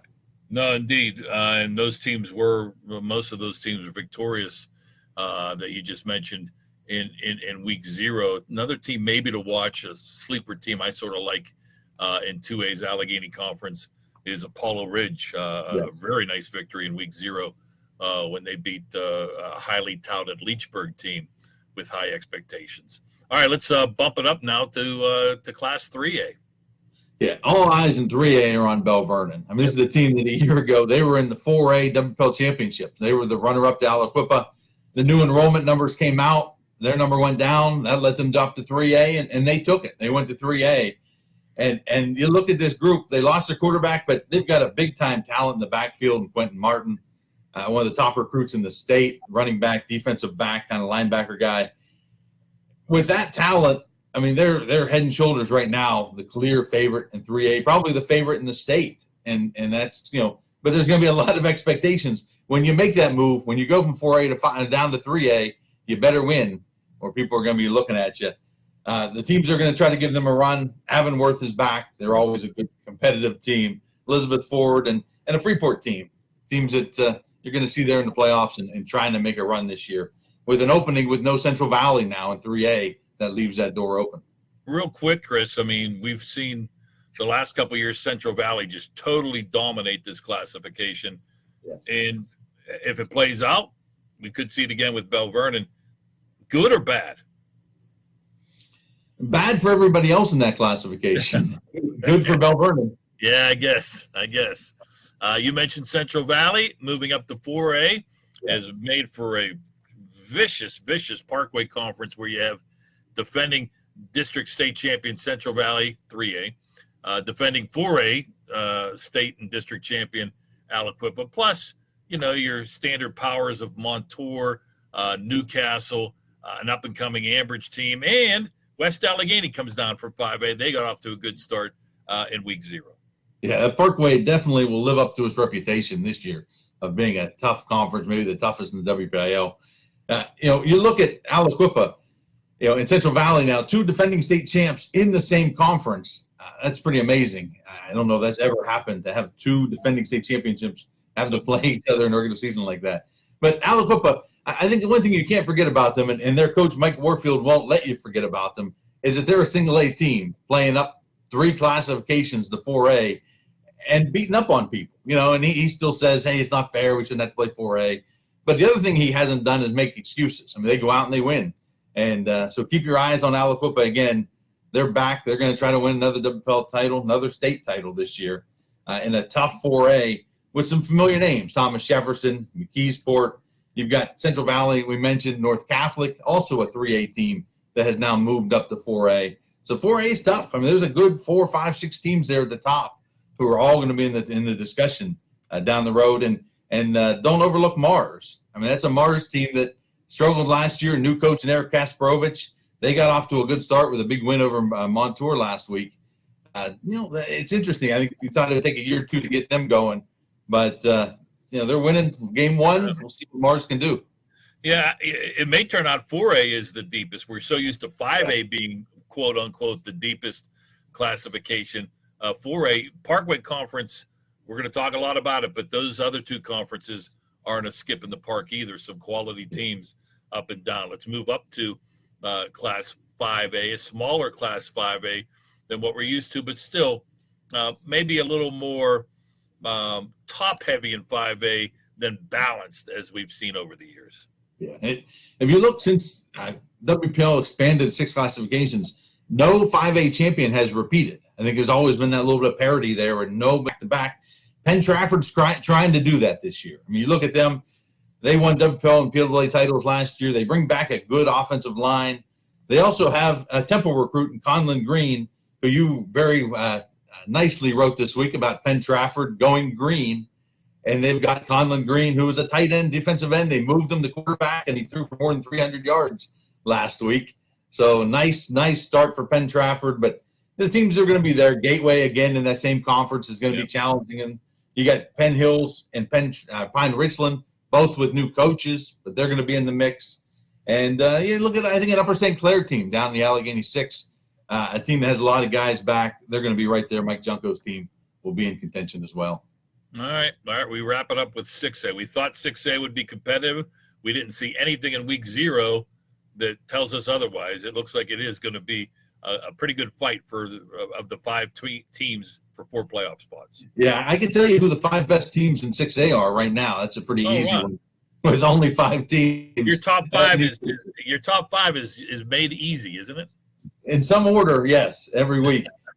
I think a team to watch there is Seneca Valley. I mean, you look at Mount Lebanon, what they did last year with a big senior class. Seneca Valley's trying to do the same thing this year. Big senior class. Haven't ever won a WPL title. They were there a few years ago. That's what they're trying to see, that magic of a senior class, some Division I guys, see if they can capture that and win a title this year. Some of the teams to watch next week, players to watch. Enjoy the second half of the game you're listening to. For Chris Harlan, I'm Don Rebel here on the Trib Live High School Sports Network.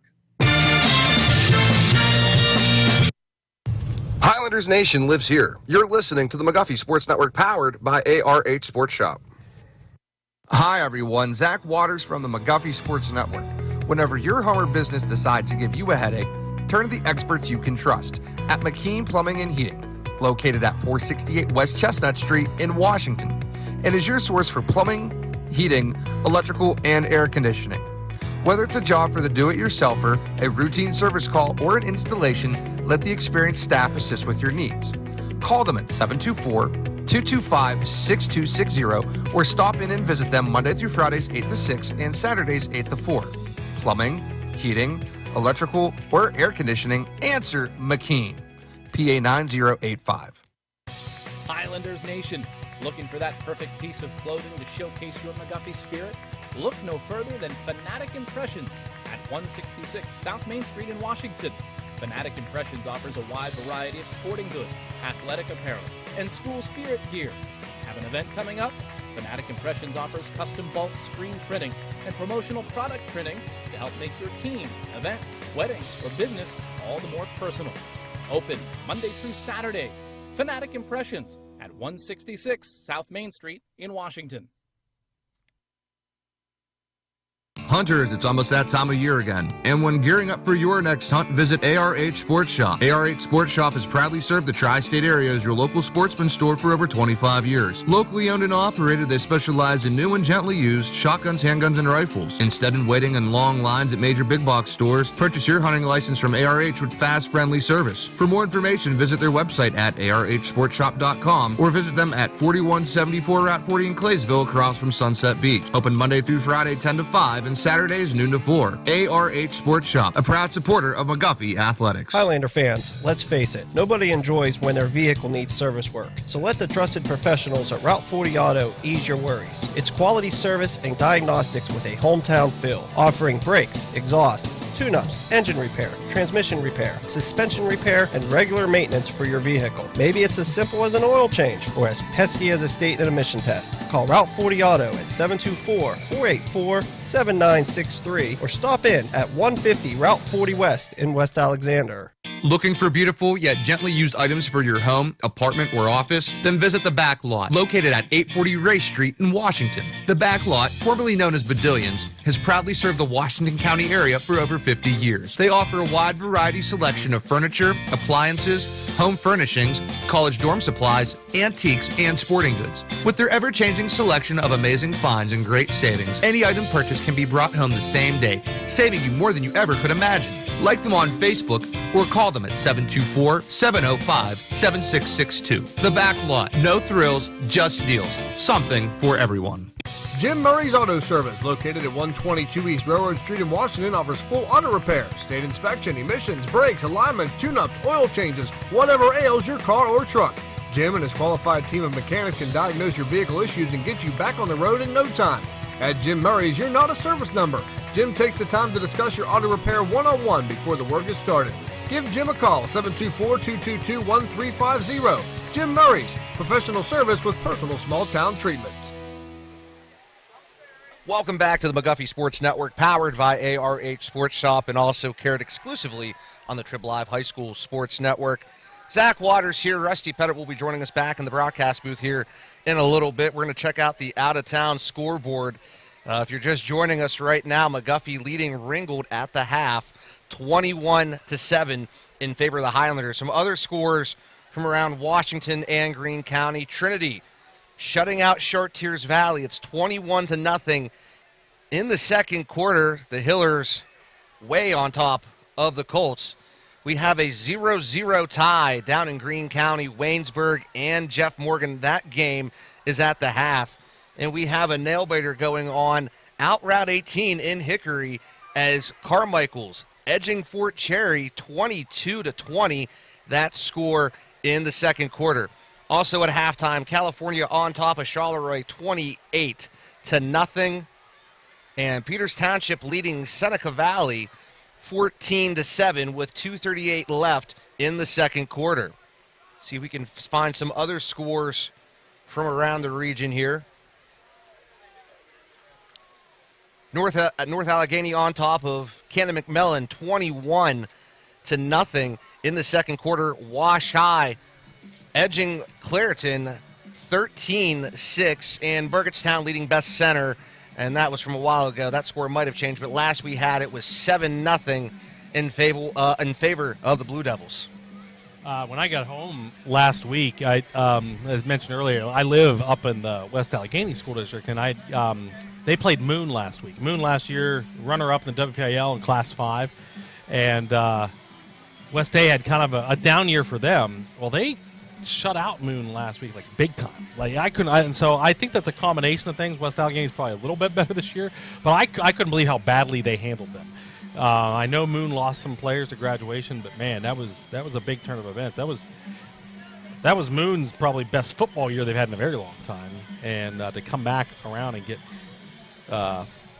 knocked around by your close neighborly rival there is not the way they wanted to open the season. You wouldn't think something like that would happen, but I mean, as the saying goes, and it goes for Friday, they say any given Sunday, well, any given Friday, anything can happen. And I was talking with Coach Perry, Coach Ron Perry, that is, down in the coach's box there at the halftime, and he told me he's been pretty pleased with this Highlander offense and this Highlander defense in the first half, and he agreed with me. Hopefully they made some adjustments there, trying to shut down the short pass to the outside and the outside run a little bit if they can, Rusty. But, I mean, for the most part, McGuffey has just been handling this Ringgold offense, to a T. And as we said in our pregame show, 4A versus 2A, it's like David Goliath. I think that was the comparison that I made there. But right now, McGuffey's not backing down, and it's just this is not only setting a tone for this organization and program, but it's also sending a message to everybody in 2A saying, hey, look, these guys are bigger than us. We know. But we have the same athletic ability, greater to, equal than, or even better than what they're putting out on the field right now. And we're able to hang with these guys, and we're going to show you. And I think this is definitely hyping up this McGuffey squad to show that, they can overcome anything, any obstacle, any any versatile moment that comes to them this season, they're going to be able to handle it. Well, and the first couple games, and that's why you're playing the non-conference games right now, right? Because you get a chance to iron out some kinks, and they're learning stages these first week 0, 1, 2. But it's much easier to take the lessons of learning when you walk away with the W. So. When everything's sweeter with a victory. Yeah, so too, that's the goal here. And speaking of it, so we were talking about other things from last year. So last year you had the big run by Mount Lebanon with Bob Palco. Right. Taking them. He's I think it was his second year maybe there. I believe, yes. All the way to the 6A title. And they came out last week and took one on the chin to Gateway, and they lost 21-6. So that's you never know. Year to year, things can go up and down. And we kind of went into last week's game talking about our for the whole the whole scope of the season, what it would look like for McGuffey, and you really don't know. But I would say so far, based on what we knew they were going to lose last year in players, offense and defensive side of the ball, and what they were going to bring back, I would say right now you have to be pleasantly surprised so far in a game and a half right now of how they performed. And there's some guys that are showing up and doing so in a big way. They need to. The biggest bugaboo right now in the first half on offense was the fumble. They dropped the ball at least twice on the ground. Once they gave it up in a turnover. The second time they were lucky enough to get it back. But they need to clean that up. And one thing that they have done very sparingly today, but they've done it with success, is the passing game. And I'm really curious to see as they take this opening kickoff the second half, if they try to open things up a little bit through the air. I wouldn't be surprised if they do. I mean, McEwen, as I said there before the half, McEwen has all the confidence in the world. Dalton trusts his quarterback. McEwen is very versatile there in the backfield. He can tuck and run. He can throw on the fly. He can dip, dodge, duck, dive, and dodge, as they say in the movie Dodgeball. And he's just such a well-balanced athlete that, he could probably play anywhere on this field. I mean, yeah, he plays secondary, he plays quarterback, but if you put him at wide receiver, if you put him at running back, I think he'd be able to showcase even more and greater abilities that he has. But, I mean, it's just not based around one person. We're talking about a whole team here. And here's the opening kickoff of the second half. Whaley kicks it deep. Dietrich has it. He fumbles it at the 15, scoops it up. He's over the 20, 25. Now has some space, the 30, and dives forward across 30-yard line. So he was fortunate that it took a while for the coverage team to get down there, and he ends up with a decent return out to the 32-yard line. That was just a high, slow kick to him there, and he bobbled it. It looked to be around the 15, maybe the 16-yard line, and then he had a nice gaping hole opened up, and he was able to scamper for a few before he gets tackled out past the 30. I believe they spot him at the 32-yard line, and this is where McGuffey takes over 1st and 10. Once again, if you're just joining us, you can listen as always at McGuffeySports.com, but also click the Watch Live button on the right side of the screen. You can watch the video here. It's awesome production here by Mr. Kevin Robinson of Isaiah Wings Video. There's a quick wide receiver screen to McAdoo over to the 30, 35, down the sideline, the 40, pushed out of bounds near the first down yardage, and looks like he will have enough, and that'll move the chains. A quick little wide receiver screen to Tristan McAdoo, and they do go to the air with their first play. And Travis White, the receiver out to the far right side of the field, able to seal that edge off, allowing McAdoo to get the first down there on the hash mark near the Ringgold bench. So, yeah, just as we predicted, they come out throwing here on their first offensive possession. Well, we pondered. I don't know if we predicted it. I was kind of guess. I wondered if they were. I appreciate that. It's okay. All right, McEwen under center, 1st down and 10. Ball at the 42-yard line. Man of motions Brookman. They give it to him on the sweep. He gets around, cuts up at the 45, and still on his feet as he's fighting forward near midfield. Going to put him down at about the 49-yard line. That is a pickup of 7 yards. That'll bring up 2nd down and 3 for the Highlanders. And he just kept his legs churning that time, and he hits the linebacker who met him there, Kevin Willis, the senior, 5'10", 190, as he filled that C gap, and he just kind of lowered his shoulder there on the left side of the line. And he was able to charge for a few more, so make that a gain of 7. As you said, it's 2nd and 3 from the 49. Under center again is McEwen. Puts a man in motion. This time Dietrich, that they give to the fullback. Donnelly up the middle. He pushes the pile forward. He's got the first down, and he's inside the 45-yard line of Ringgold. Down to the 43. And McGuffey all the way into Ram territory here to start this opening drive of the second half. Like a locomotive rush that time. He comes barreling up the center.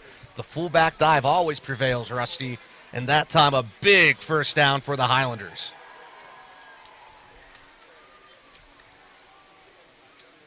They are at the 43, 10:47 to go here in the third quarter. Opening drive of the second half, McGuffey leads 21-7 over Ringgold. McEwen under center. They show blitz. He gets it, and he's going to keep it, and he cannot get around the end. He's going to lose a couple back to the 45-yard line. And that time, I don't know if that was a busted play or if he was meant to run out there.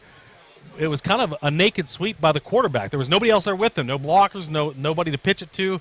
So he's going to lose two and bring up second down 12. Not unless he called an audible at the line.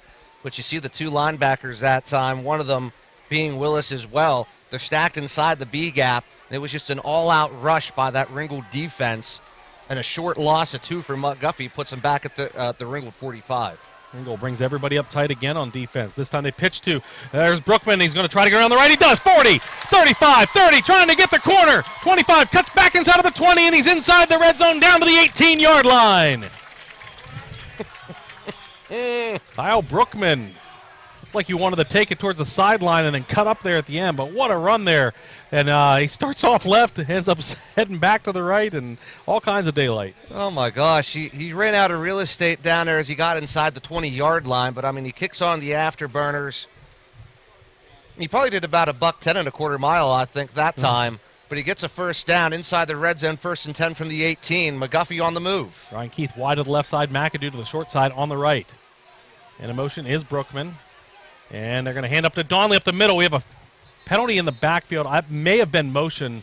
I think Dietrich might have ran. Yeah, it was an illegal shift. They had two guys moving there right before the snap. And so that'll be a 5-yard penalty and back them up outside the 20-yard line for first down and 15.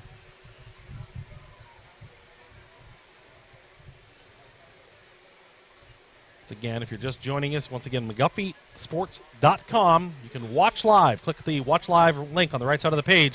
You can watch us on video. You can also do the Listen Live, especially if you're driving. Don't want you to try to watch anything other than the road in that case, but you can listen to us there on the Listen Live, which always been there. And you can find us in the Trib Live Sports High School Sports Network, and the links for both are there as well. Right? Yeah, forgetting which initials go where. All right, 1st and 15 now after the penalty. They're going to keep it, and on the option, McEwen keeps it himself, and he's got a nice gain inside the 15-yard line as he dives forward down near the 12. It'll bring up second down and 4. Yeah, you go back here on the replay, and he was able to fake the run to the fullback to the outside, cuts out to the C gap, sees a couple blockers, scoots back inside, and he's able to follow his blockers down inside the 15-yard line where he stopped at about the 12, so that brings up a 2nd and 3 for McGuffey. 8:26 left to go here in the third quarter.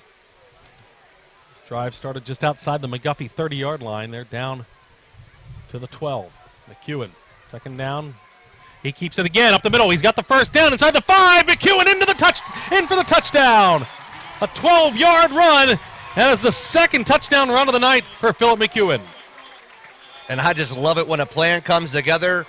They went back to the same play that McEwen almost gets the first down on. He sells the fake to the fullback who lays out an outstanding block there. That was number 30, Eric Donnelly. And then McEwen shifts left to right, does a little two-step boogie, and gets down in to the McGuffey end zone for a touchdown. We have a timeout for an injured player down in the end zone there. So it's a Ringgold player that's down there in the end zone, and get you a number. That is number 55. And that is Zach Cheplick. So we're going to step aside. We'll be right back here on the McGuffey Sports Network, powered by AR8 Sports Shop and carried on the Trib Live High School Sports Network. Are you planning a holiday but need some assistance? Might be confusing, but here's a solution. Sky's Limit Travel. Since 2014, Sky's Limit Travel has been guiding travelers to their vacation destination. Whether it's a family or group vacation, luxurious or romantic getaway, Sky's Limit Travel is happy to assist. Also specializing in cruises and all-inclusive resorts. Sky's Limit Travel offers destination guides for the perfect vacation getaway. For more information, visit their website at skyslimittravel.net or call them at 724-413-3182. Sky's the Limit Travel. Lose yourself in the Caribbean. A Travelers Planner International affiliate. Welcome back, and that's good to see. The injured player is up on his feet and walking off. That is Zach Cheplik, so he is getting some assistance, but he is at least up and moving, favoring one of his legs there as they walk him off. It looks like the right leg. As they'll set up for the extra point, it'll be Dylan Stewart attempting, Philip McEwen with the hold. Cheplik, one of their captains, and he is a offensive lineman and linebacker for the Rams. Let's see what happened, but it obviously happened towards the end of the play there. I was near where McEwen took the ball into the end zone. All right, so the extra point attempt. Snap is down. The kick is up. And the kick is good with 8:11 to go in the second quarter. McGuffey now leads 28-7. Right back here on the McGuffey Sports Network, powered by RH Sports Shop, carried on the Triple Live High School Sports Network. Looking to earn fast cash for scrap metal and vehicles? Brookman Iron and Metals will pay you top dollar for unwanted scrap metal or junk cars. Since 1931, Brookman Iron and Metals has offered the highest market prices for scrap metal, from iron to brass to vehicles. Looking to recycle? Their local family-owned company will take any recyclable metal off your hands. In addition, you have easy access to their clean location to recycle without a hassle. Don't let recyclable metal materials take up your much-needed space. Use a roll-off container from Brookman Iron and Metals to provide you with a convenient solution for your recycling needs. Brookman Iron and Metals, located at 4 Race Street in Washington, 724-222-4260. All right, Dylan Stewart here teed up. And once again, I'm going to try to keep it away from number 11, Jamar Bethea, because he took one to the house, start the game, had another really good return. The last two times they've kicked squib kicks over here to the near side to Goggins. We'll see if that happens again, but either way, I imagine it'll be a shorter kick. It is. Squibber right to the up man there at the 35-40, and getting across the 40-yard line is number 6, Cesare Dungy. So Dungy was the other return man that was back there with Bethea. So what Ringgold tried to do was still get one of their speedsters the ball, and they did. And we have a McGuffey player down. Looks like possibly a cramp, maybe, the way he's stretching that out or on the far side of the field. They're looking to see who that is stretching it out. That is Connor Crow, maybe? I thought that was number 8. I believe you are correct. Until we get that, Devin, I want to tell you about one of our newer sponsors here at the McGuffey Sports Network. Shale Pro Energy Services is a best-in-class natural gas service provider, and they're looking for new employees like you. Shale Pro offers a range of services across the region, and they are currently looking for operators, roustabouts, compressor operators, to support their clients in the Western PA area. Working for Shale Pro doesn't only give you full-time local work, but they also offer paid vacation time, health insurance, dental and vision, company match 401k, and several supplemental insurances. To apply, visit their website, Shale Pro office. Their website's www.shalepro.com. 1st and 10, Ringgold here at their own 42. And Cagna throws it. He's got a man complete on the screen, and we have a flag in the backfield. The gain goes out near midfield, but we'll have to see it. This is in the area that holding typically is called. Yeah, no, we have looks like maybe a illegal procedure penalty. It's thrown by the referee, and he kind of signaled procedure.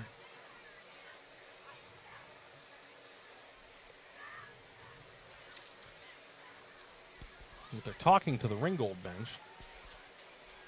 Maybe they just wanted an explanation. And if it is a legal procedure, I think we've had this conversation at least about 12.5 times in the past. It's probably one of the worst penalties in all of football. I think we did a whole halftime segment one time about illegal procedures. Yeah, and it is. And it's going to be marked off for 5 yards. It puts them back at the 37-yard line. So now 1st and 15 for Ringgold. 28-7 McGuffey. And I remember that conversation now because I said I compared it to offsides in soccer. It's amazing how my mind works sometimes. All right, Cagna now has 3 wide to the left. He's in the shotgun. Looks left and throws that way, and it was behind his receiver. He had him wide open out near the 45-yard line, and that was number 15, Tanner Shaw, but it was a few yards behind him, so the incompletion makes it 2nd down and 15. Yeah, Cagna just had a lot of mustard behind that pass, and he definitely led the receiver Shaw in the right direction But Shaw was just a few steps ahead of that. Looking at some of his stats, a junior wide receiver comes in 6'1", 160 for the Ringgold Rams. 2nd and 15. Cagna rolling to his left, being chased by Smith, and now he is going to run for it across the 40 and gets out of bounds across the 45, where he's pushed out by a couple Highlander defenders, and they're going to put him all the way out to 47. So a nice run, and makes it a 3rd down and more manageable 5 yards for the Rams. Yeah, but you realize Cagna has to be pretty tired after that because, you know, he's doing all this running behind him. He's running south when he should be going north, so, I mean, he's definitely tiring himself out. This time they'll line up with trips to the right side.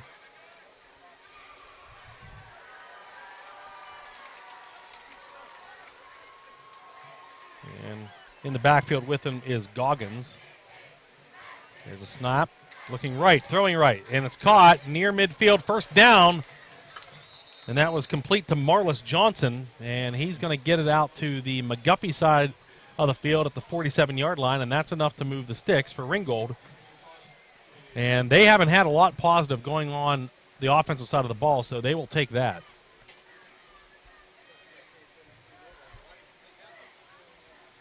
First and 10. This time the 3 wide receivers go to the left side. And they look left again. Now he's going to run up the middle. It's across the line of scrimmage where he's hit hard at the 45-yard line and gets down to the 44. There's a gain of 4 yards. That'll bring up 2nd down and 6 for Ringgold. Yeah, that wall just kind of collapsed behind Cagna that time. Had no place to go but up, and he just runs into a sea of blue and gold. Gets a couple hard-fought yards that time. Gain of 4 for Cagna.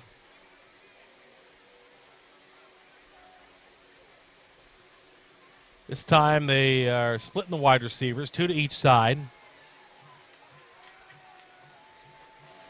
Coggins still to the left side of Cagna in the shotgun.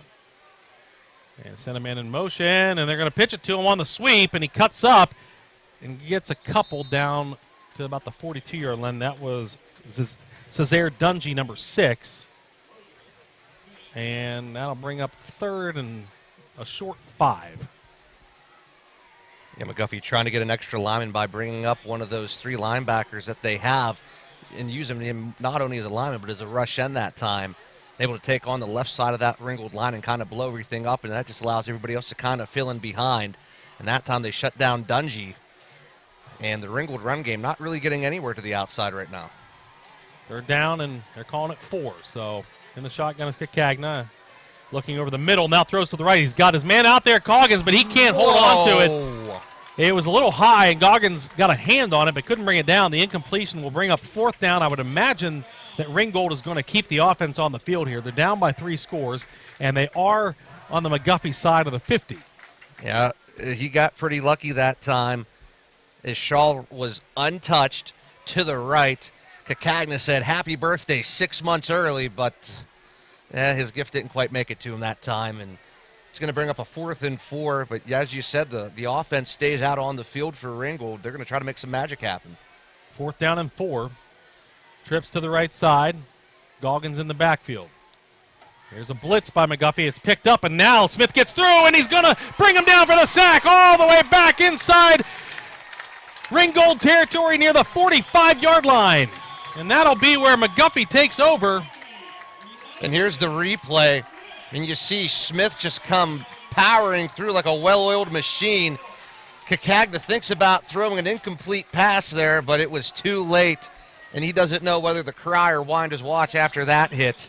But great field position for the Highlanders. 5:37 left to go here in the 3rd quarter. And the Highlanders up by 21. By my count, that's the 4th sack by McGuffey, at least. I think because they ended up giving Brookman, it was called no gain, I think, on that one play. But that is the 2nd, at least, by Logan Smith. And we've said his names quite a few times tonight. So McGuffey with excellent field position again on the Ringgold side of the 50, and they're looking to pour it on here with 5:37 to go in the 3rd quarter. They have a timeout, and I don't know. Was it an official timeout? Because I know they're not calling media timeout before it's up here. Yeah, I mean, we're not that big. I mean, we're big enough, but nice. Well, while we are, well, no, we're going to come back to play, so we'll talk about that in a minute. But yeah, you know, it might have been just to give everybody a breather, just because things are moving quite along. They're moving along pretty quick, and we're all the way down to 5.5 minutes to go here in the third quarter. And both these teams have been running the ball quite a bit. They've been running the play clock down, so it's been moving along here tonight. McEwen going to bring the guys out, and we'll have 1st and 10 McGuffey at the 45 of Ringgold. McAdoo to the right side. White to the left. And back to pass. McEwen throws over the middle. He's got a man at Dietrich, and he can't quite get it. He threw it a bit behind him, and Dietrich was open, got one hand on it, but couldn't bring it in. yeah, it looked like Ringgold that time dropped back in the man coverage. And back deep for Ringgold, number 11, Jamar Bethia. One of the guys back there, as well as number 13, Daryl Tolliver. And they just shut down the pass that time by the Highlanders. So 2nd down and 10 after the incompletion. This time Ryan Keith splits wide to the left. McAdoo again to the right side. Going to pitch it, and it's a reverse, and it's Brookman. 45, spun around, gets down near the 40-yard line. That'll bring up 3rd down and 5 for the Highlanders.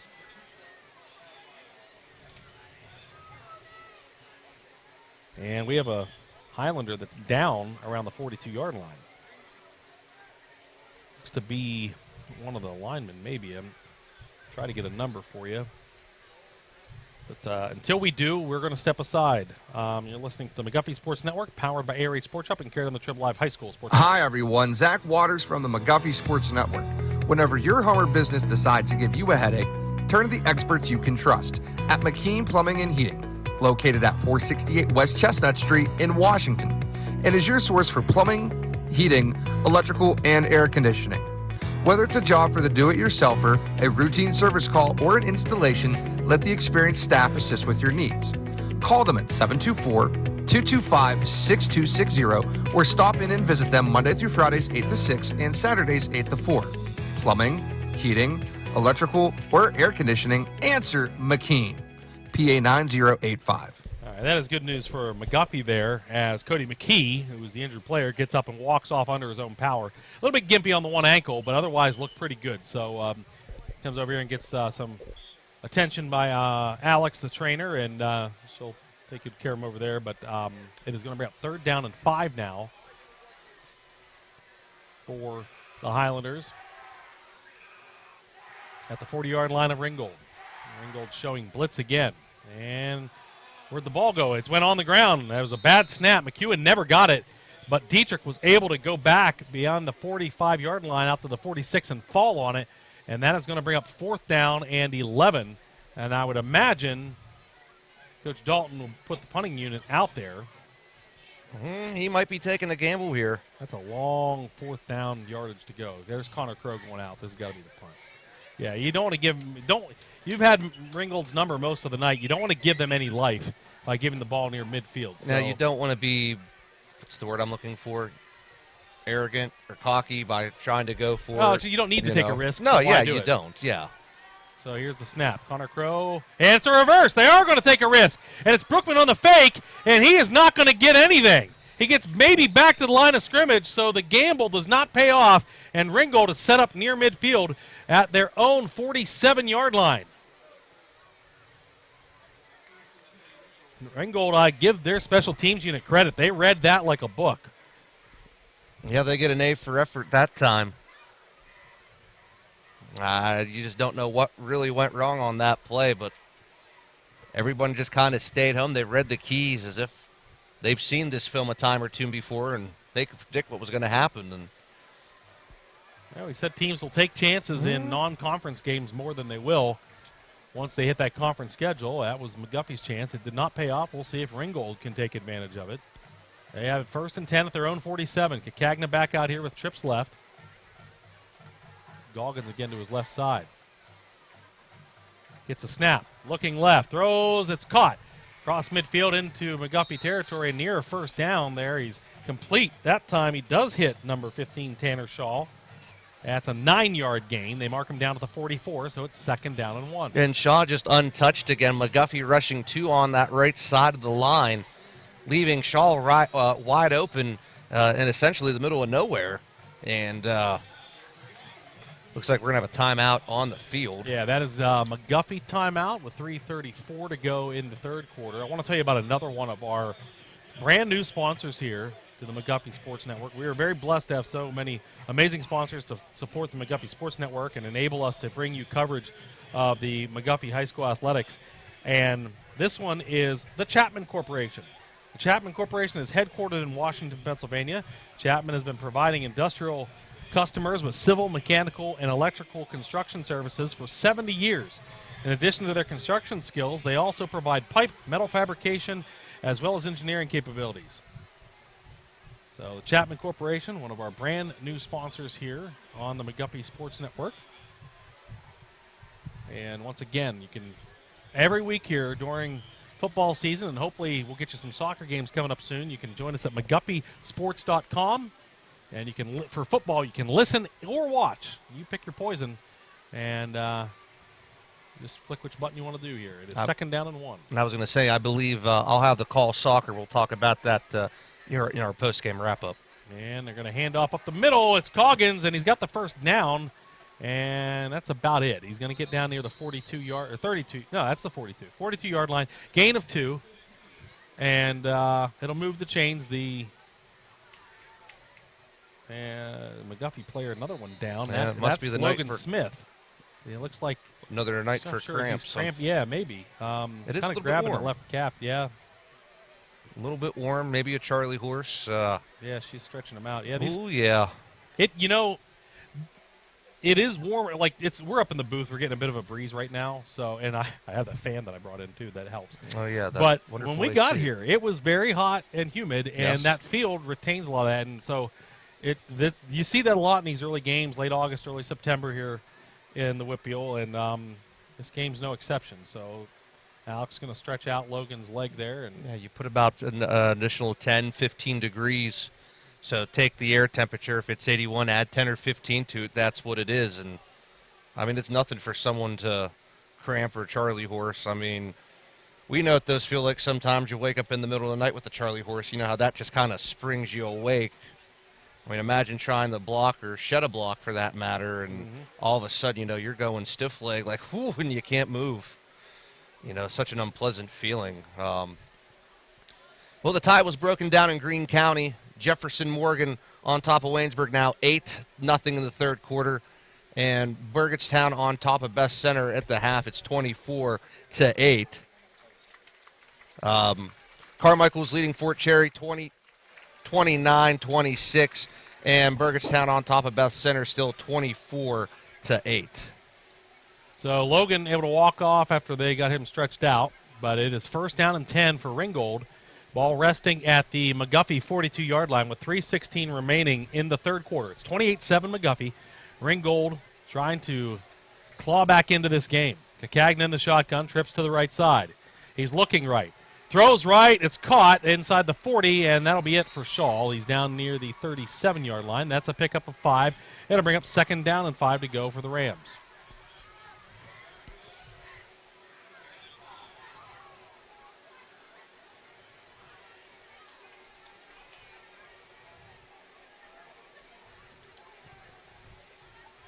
All right. So 2nd down and 5. Kakagna in the shotgun again. He has it. Now he's rolling left. Wants to run with it, and he gets a nice block there. Shriver almost had him, but he gets out into the flat, and he's going to be hit. What a hit. He maybe gains a yard, but that was a nice way to close on that. Was that Donley that came up? Oh, he's got a little bit of a stinger, and he's hobbling now. Kakagna. Wow. Kakagna's got to come out. So that is going to bring in number 4, Matthew Behana. Behana, the sophomore quarterback, 5'11", 145. Who was that came up on the hit? Was that Donley? It was. That Eric was. Donley. He just laid the boom. So we got a new quarterback here, sophomore, 3rd and 4. Play clock down to 13. And he's got it. Behana, he throws. It's going to, it's almost intercepted. threw into triple coverage over there, and Dietrich just couldn't hang on to the ball. So that'll bring up 4th down and 4. So close, he almost had it, just popped in and out of his hands. I mean, it has to be uncomfortable for the quarterback, Bahana, that time. You're really not scanning the field. You're throwing in the triple coverage. Not what you want to do your first offensive play, halfway through this game, more than halfway through this game. 4 down territory, and they've got the new quarterback in, Bahana. 4th down and 4. Big play for the McGuffey defense. Bahana looking right, throws right. It's up in the air, and it's going to be incomplete.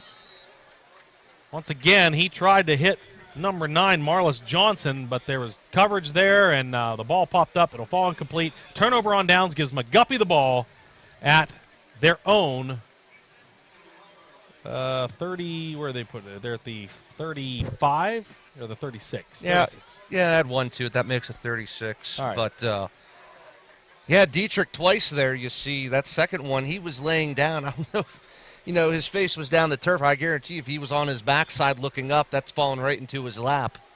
Donnelly's going to get a breather. We'll see who's in at fullback now.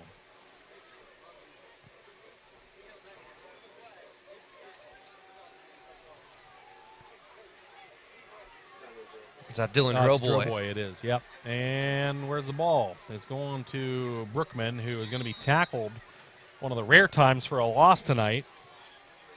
So Dylan Droboy in at fullback now, giving O'Donnell a breather, and now Ryan Keith will bring the play into the huddle. 2nd down and 11 after the loss of 1 by Brookman. Yeah, Maddox Sukul on the tackle for the Rams at last play. This is the drive where McGuffey can really benefit themselves here just by taking some time off the clock. Already down to just over a minute to go in the 3rd quarter. McEwen under center. He's got Dietrich in motion. He pitches. No, he fakes the pitch. Throws. He's got a man. It's going to be way over the head of Brookman. He was open out there in the flat, but that ball sailed about 5 yards over his head. So 3rd down and 11 coming up. Yeah, 2 wide receivers streaking down the right side of the field. McEwen under a little bit of pressure that time, and he just launched everything he had into that last pass. But unfortunately, that speeding bullet was a lot faster than his receivers. This time White will bring it in. 3rd down and 11. You'd think they would go to the air, but they've had so much success on the ground tonight that always dangerous there as well. McAdoo to the right side, White to the left. McEwen under center. Man in motion. They give it to him on the sweep. It's Brookman. Gets the corner. 35. Cuts up at the 40 and brought down from behind. He's going to be short of the 1st down out near the 43-yard line. Oh, late flag coming in. Where did that get thrown? Late flag thrown at about the 36-yard line. Came from, I believe, that was the umpire. Area of holding. Yeah, we shall see.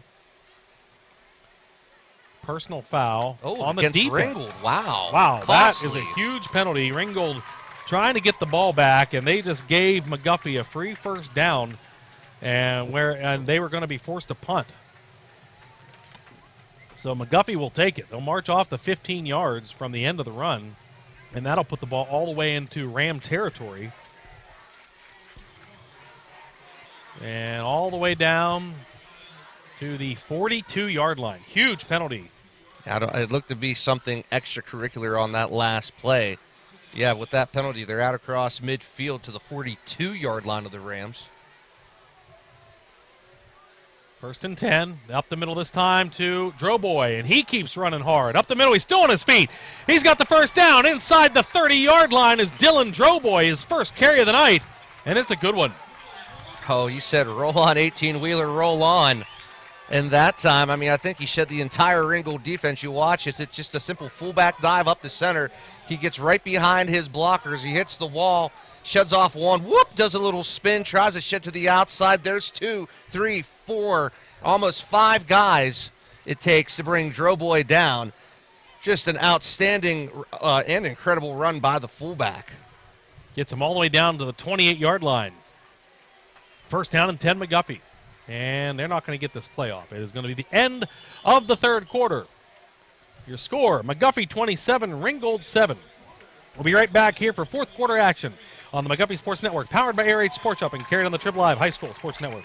Alexis Family Dentistry is a full-service general dental practice offering comprehensive dental health care service in a friendly, relaxed atmosphere. Dr. Alexis, a McGuffey graduate, is inspired to make patients her priority by working together for your healthier smile. Her goal is to help you relax and address all your questions and concerns. Your individual treatment plan is crafted to fulfill all your dental health needs and to reach your goals for a beautiful and healthy smile. Call Dr. Alexis today at 724-470-9750 to schedule your appointment. Dr. Alexis, a proud Highlander supporter.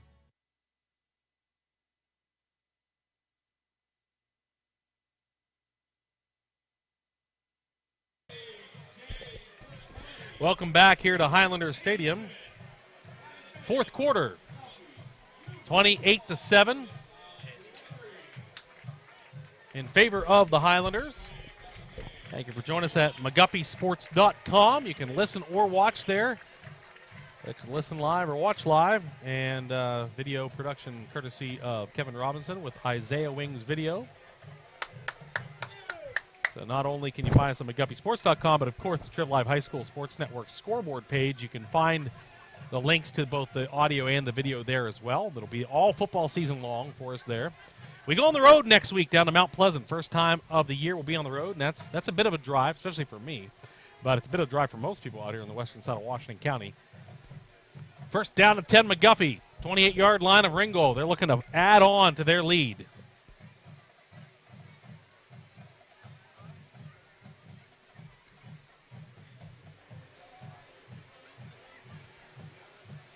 And we have a still timeout on the field. I'm not sure exactly what the issue is. Referee wants to talk to some of the officials and the players. So what do we got?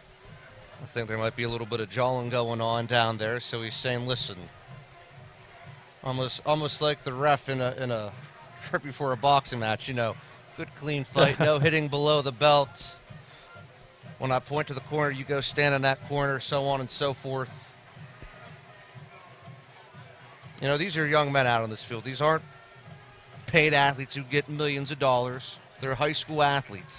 You know, they're supposed to be setting an example. And, I mean, that's what you live by, example. So I think they're just trying to calm the nerves. McEwen. And he rolls right. Looking right. And makes a move at the 30. He's at the 25, still carrying tacklers down inside the 25, down near the 22-yard line.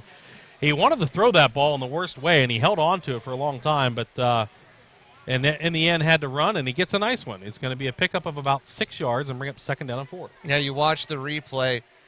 Bootlegs out to the right side. He tries to survey the scene, thinks about throwing pauses. He makes one man miss right there, and then he decides to tuck it before he gets tackled by two Ram defenders.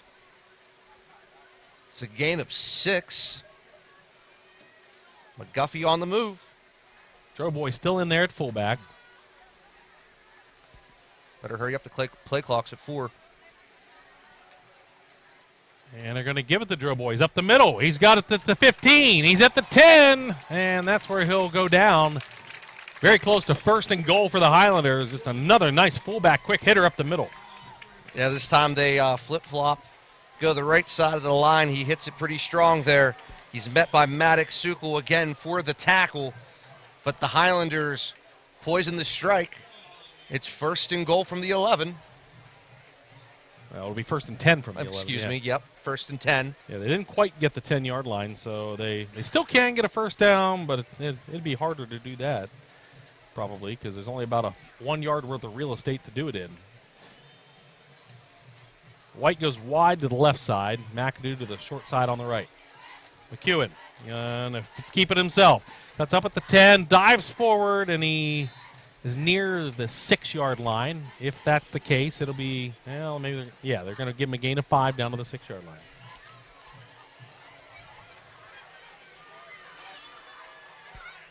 Clock is rolling down just north of 10 minutes to go here in this contest. McGuffey leads 28-7 over Ringgold. Ryan Keith wide to the left side, and the slot left now is Tristan McAdoo. McEwen's doing a good job of taking this play clock all the way down. Now he gets it. Pitches it to the right side of the D-strict. Tries to follow his blocker, still on his feet, and he gets down inside the 5 near the 2-yard line. It'll be third and about 1. Yeah, he really tried to fight to get those 2 extra yards. Maybe they will get that first down. And they might. Nope. They're going to call it. Well, not now, but they might. What, the first down just markers? Just to prove me wrong, I said it was going to be really hard to get a first down because there's only 1 yard. The first down's at what? At the 1, so they only need a yard. We'll see.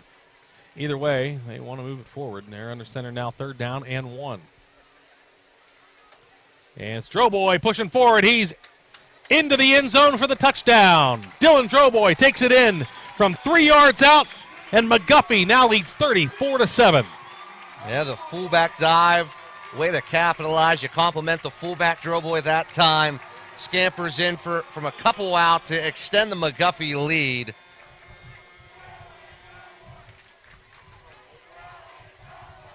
Yeah, you hear the chants coming down from the student section as well. We go back to the replay. Just a simple fullback dive to the left side. He hits I believe that's the A gap.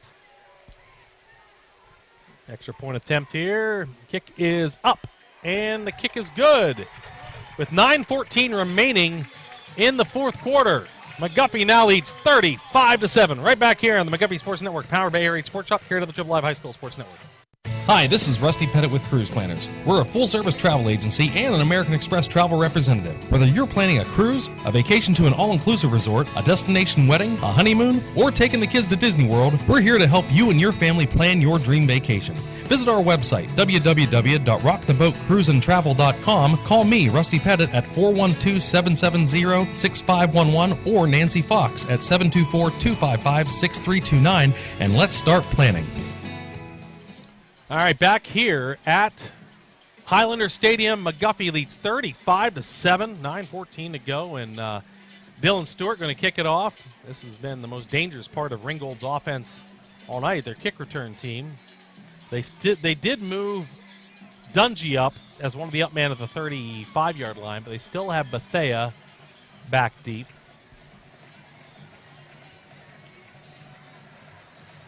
Expect another squib kick here by Dylan Stewart to keep it away from Bethea.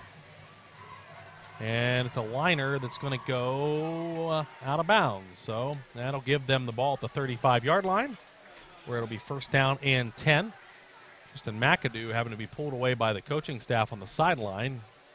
Looks like he was starting to get into it over there with number 17, Ty Anderson from Ringgold, but the coaching staff quickly removed him from the situation. Sometimes that's the best thing you can do.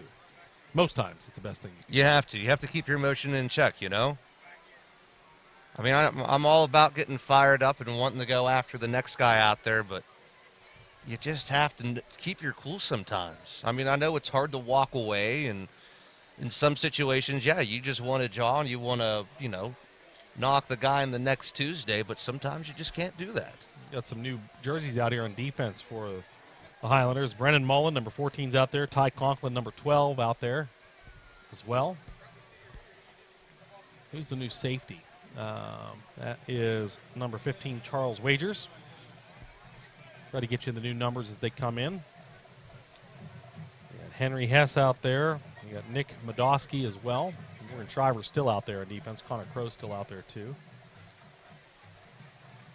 Well, the things that a 4-touchdown lead gives you the luxury of, Red Dalton, is getting a lot of these guys some playing time.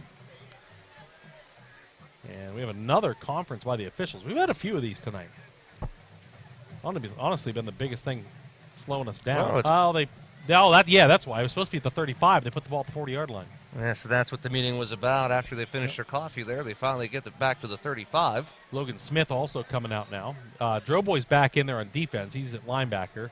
Also with him, number 21, Aiden Odell out there at middle linebacker. It looks like Droboy's playing the part of the strong backer this time. And we play to the outside on the left part of the defense there.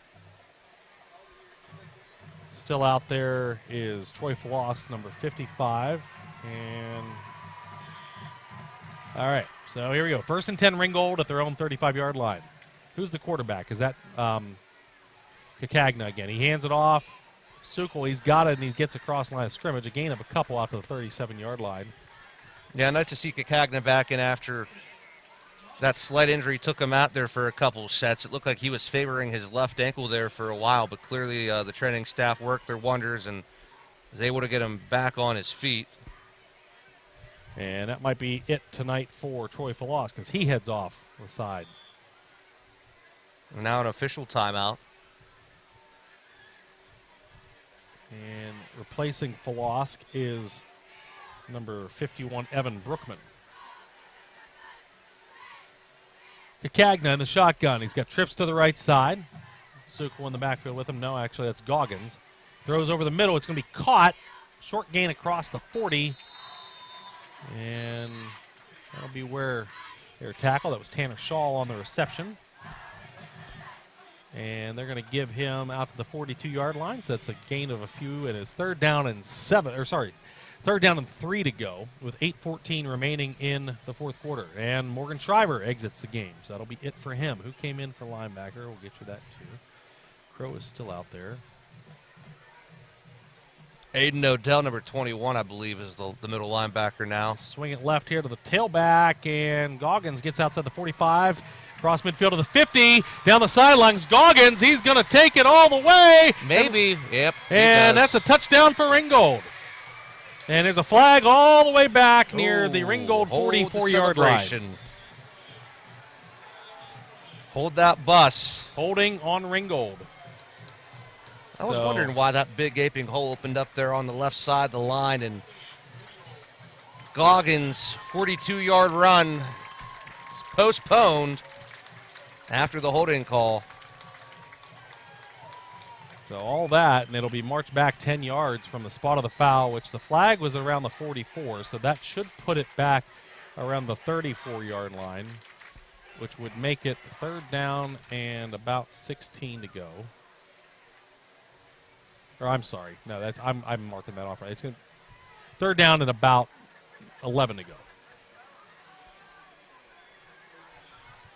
Counted one too many 5-yard lines. There we go. So they're going to mark it right there. Third down and 11 coming up after the holding call.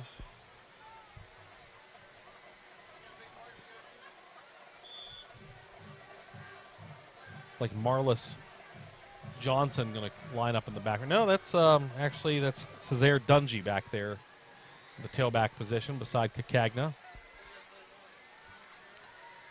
And he's back to pass. He's being chased again. Steps up in the pocket. Throws deep. He's got a man open. Oh, Romastan had a shot at the pick, but couldn't come down with it.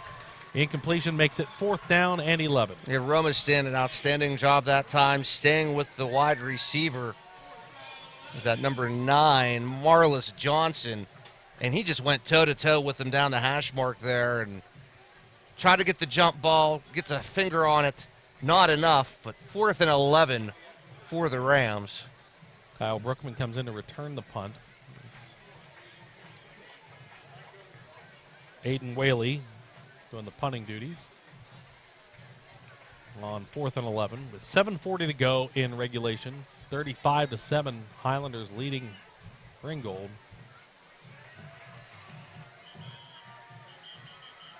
Ringgold, the alma mater of... we have a flag coming in. It looks like it's going to be a delay of game, I believe. Yeah, it took a while on the clock. Saw the back judge here throw the flag.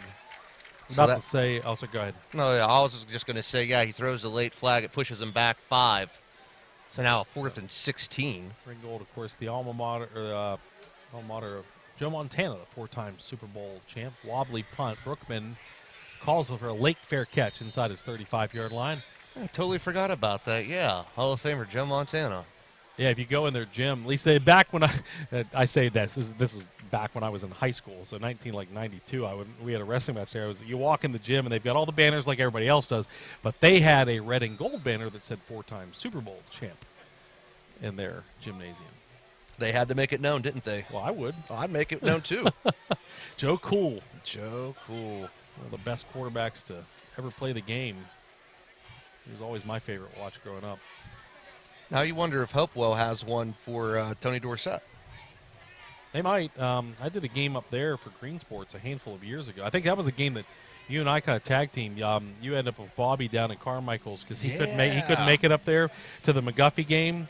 So you and him did the Carmichaels-McGuffey game, and I ended up doing Hopewell and Waynesburg with Green Sports, and it was the night that they did their first induction for their Hopewell Athletics Hall of Fame. Oh, wow. Okay. And, of course, Tony Dorsett was one of the inaugural year inductees. They had several others, though, that were really big names in sports, and that was kind of neat. He was there for the game. Had some nice stories to tell. One of the guys that was in the press box that night not only went to high school at Hopewell with him, but also was at Pitt with Tony as well. And he had some fun and interesting stories to share, about that. So that was pretty neat. Yeah, I could only imagine, though. I mean, yeah, of course you would have to induct someone like Tony Dorsett, Super Bowl champion for the Dallas Cowboys, and obviously a standout running back at Pitt. By the way, hail to Pitt on their huge victory over West Virginia last night. I know you get down around these parts, it's always a house divided between Pitt and West Virginia. Yeah, but it was nice to see the backyard brawl back after the 11-year hiatus in the Steel City. And Pitt with the win, and it looks like McGuffey hopefully on their way to a victory here, leading 35-7. New Jersey's out there. Connor Crowe under center. He's going to take it, and he hands up the middle, and that is Droboy again, still on his feet across the 40-yard line, out to about the 41. That's a 6-yard gain for the fullback. Joining them on the field now, we've got I thought I had 29, but I don't have a 29 on my roster. Do we have a 23? Ty Conklin's out there, number 12. 23. 25. Roma How about Stan's that? coming out. Yeah, that was Roma Stan. He's coming out. We also have number 80, which is Aiden Cunningham. And Ryan Keith is still out there. Yeah. No, 39. That's why I don't know. 39, Malachi Ely. There we go. And who is the tailback that's on the left side? No, that's where Conklin went. So we have Ely and Conklin are the tailbacks. Fullback is still Droboy. We have a timeout. It's taken by Ringgold. We'll take it with them. You're listening to the McGuffey Sports Network, powered by Area Sports Shop, here on the Triple Live High School Sports Network. Hi, everyone. Zach Waters from the McGuffey Sports Network. Whenever your home or business decides to give you a headache, turn to the experts you can trust at McKean Plumbing and Heating, located at 468 West Chestnut Street in Washington, and is your source for plumbing, heating, electrical, and air conditioning. Whether it's a job for the do-it-yourselfer, a routine service call, or an installation, let the experienced staff assist with your needs. Call them at 724-225-6260 or stop in and visit them Monday through Fridays 8 to 6 and Saturdays 8 to 4. Plumbing, heating, electrical, or air conditioning, answer McKean. PA 9085. Yeah, Greene County matchup between Waynesburg and Jefferson tied up at 8 now in the second half. So that one, an interesting one for two teams looking to get in the win column. Waynesburg, of course, a conference foe of McGuffey this year in Class 2 in the Century Conference.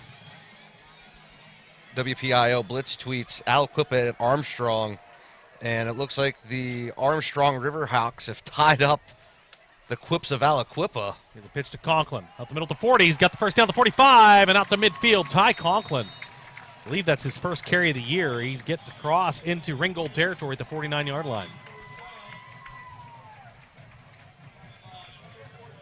We got the quick pitch there from Connor Crowe and just followed his blockers, including Crowe, who threw a nice block right there at the end.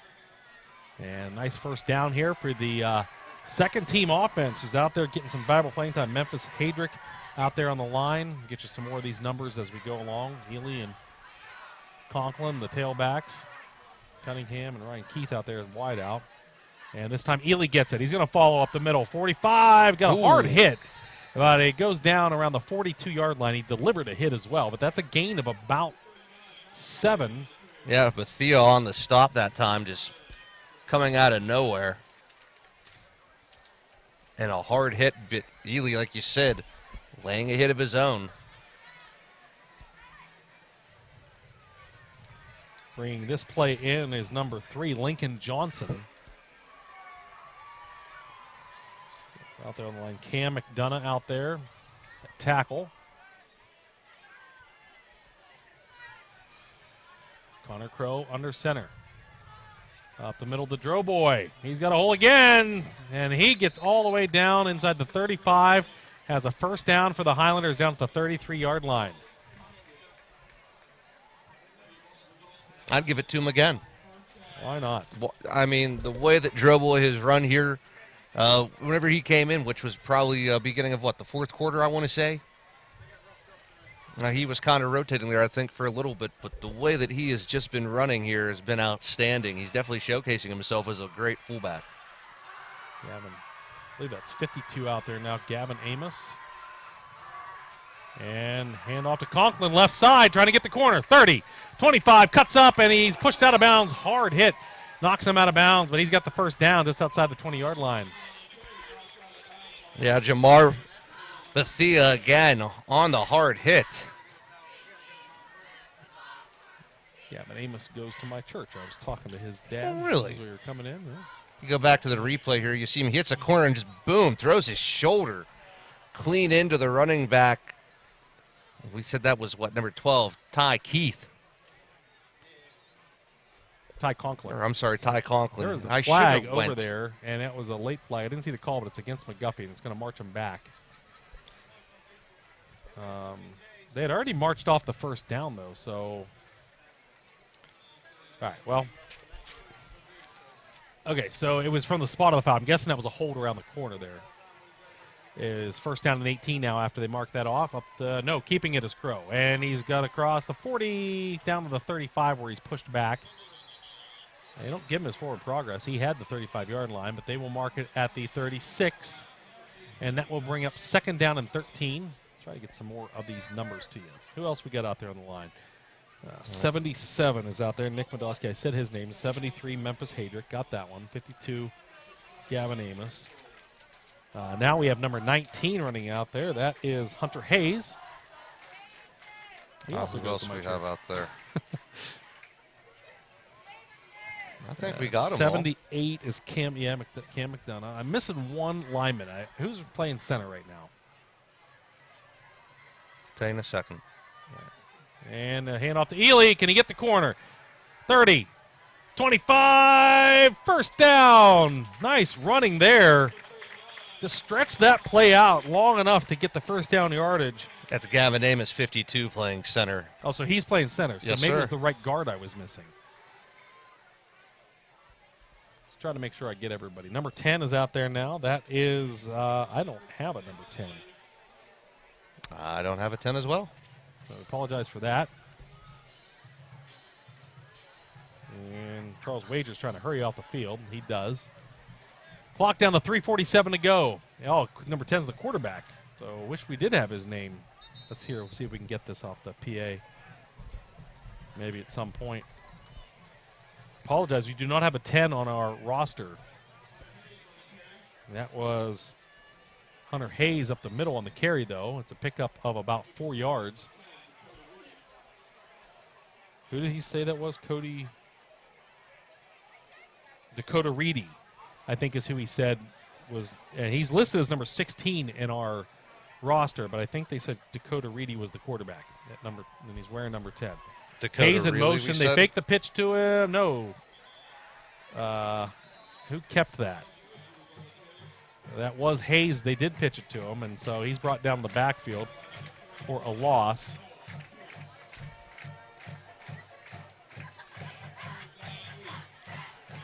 Loss of a couple. It'll be third down and 8.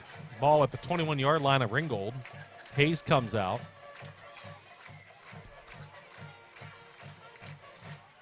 Oh, 58 was who I was missing. I don't have 50. Maybe 68. Reed Teagarden, maybe? If it's 68. We'll go with it. Go to Reedy out there under center, and Nothing. Yeah, there was a little mix-up on the. He got the snap, but right as Ty Conklin was running that jet sweep right behind him, so a little bit of timing issues there. But that's why you try to get these guys in for the snaps, and they can work this stuff out in a live game situation. That's a loss back outside the 25 to the 27-yard line. Brings up fourth down and 14 to go. And McGuffey will keep the offense on the field, definitely out of field goal range. Hayes is going to run the play back out to his offense. Dakota Reedy, quarterback there. Ty Conklin's going to come out. Yeah, the play clock now hitting 10 as the Highlanders come set. Reedy under center. Gets it, and going to keep it left side. Actually, he pitched that to Ely. looked like he kept it because he turned around and started blocking. That's going to be a gain of about 5. Not enough, of course, for the first down, but that nice drive there by these guys to get some yardage and push it deep into Ringgold territory, where the Rams will take over now on downs at their own 24-yard line. With 1:36 remaining in the game, both teams with one timeout. McGuffey leading 35-7. So McGuffey, they're looking to go 2-0 here, and they'll head on the road for the first time next week at Mount Pleasant. We'll be on the road, of course, with that. We'll have audio and video for you once again down in the foothills of the Appalachian Mountains. That's a beautiful place to broadcast from. There's a really good restaurant down there, too, if I'm not mistaken. Right as you go past the Doughboy at the roundabout, the dreaded roundabout, which I can't begin to tell you how many times that Doughboy statue in Mount Pleasant has been hit, knocked over, you name it. But there is a really good restaurant down there, and I believe it's called Sonny's. If anyone knows, and I'm incorrect, please forgive me, but I'd like to say the name of the restaurant is called Sonny's. Try to get to. Oh, sorry. No, we got new Ringgold players now too. Hannah's back in there, quarterback. Trent Sukel's wide out. They hand off up the middle to number 21, Camden Cray. And he gets a couple out to about the 24-yard line. Doughboy on the tackle.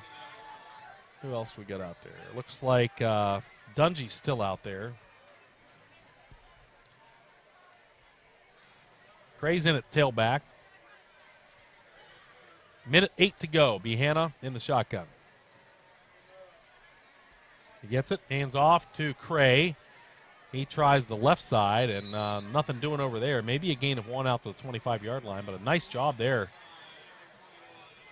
Out there on the tackle for McGuffey, Brennan Mullen was one of the defenders.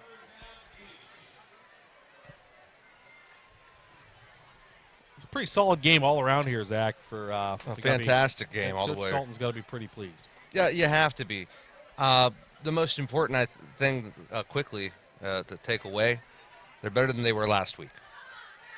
And off to Cray again. Tries the left side, bit of a hole this time as he gets across the 30. Dives forward across the 30. He's close to first down yardage. You'll see where they spot him. Looks like they give him the 32, which looks like enough for the first down. They'll move the chains. I do not think they will snap the ball again, though. Clock winding down, 5 seconds remaining. And that'll do it. Your final score tonight, McGuffey wins over Ringgold 35-7. They are 2-0 in the season. We'll be right back here to wrap things up on the McGuffey Sports Network, powered by ARH Sports Shop and carried on the Trib Live High School Sports Network.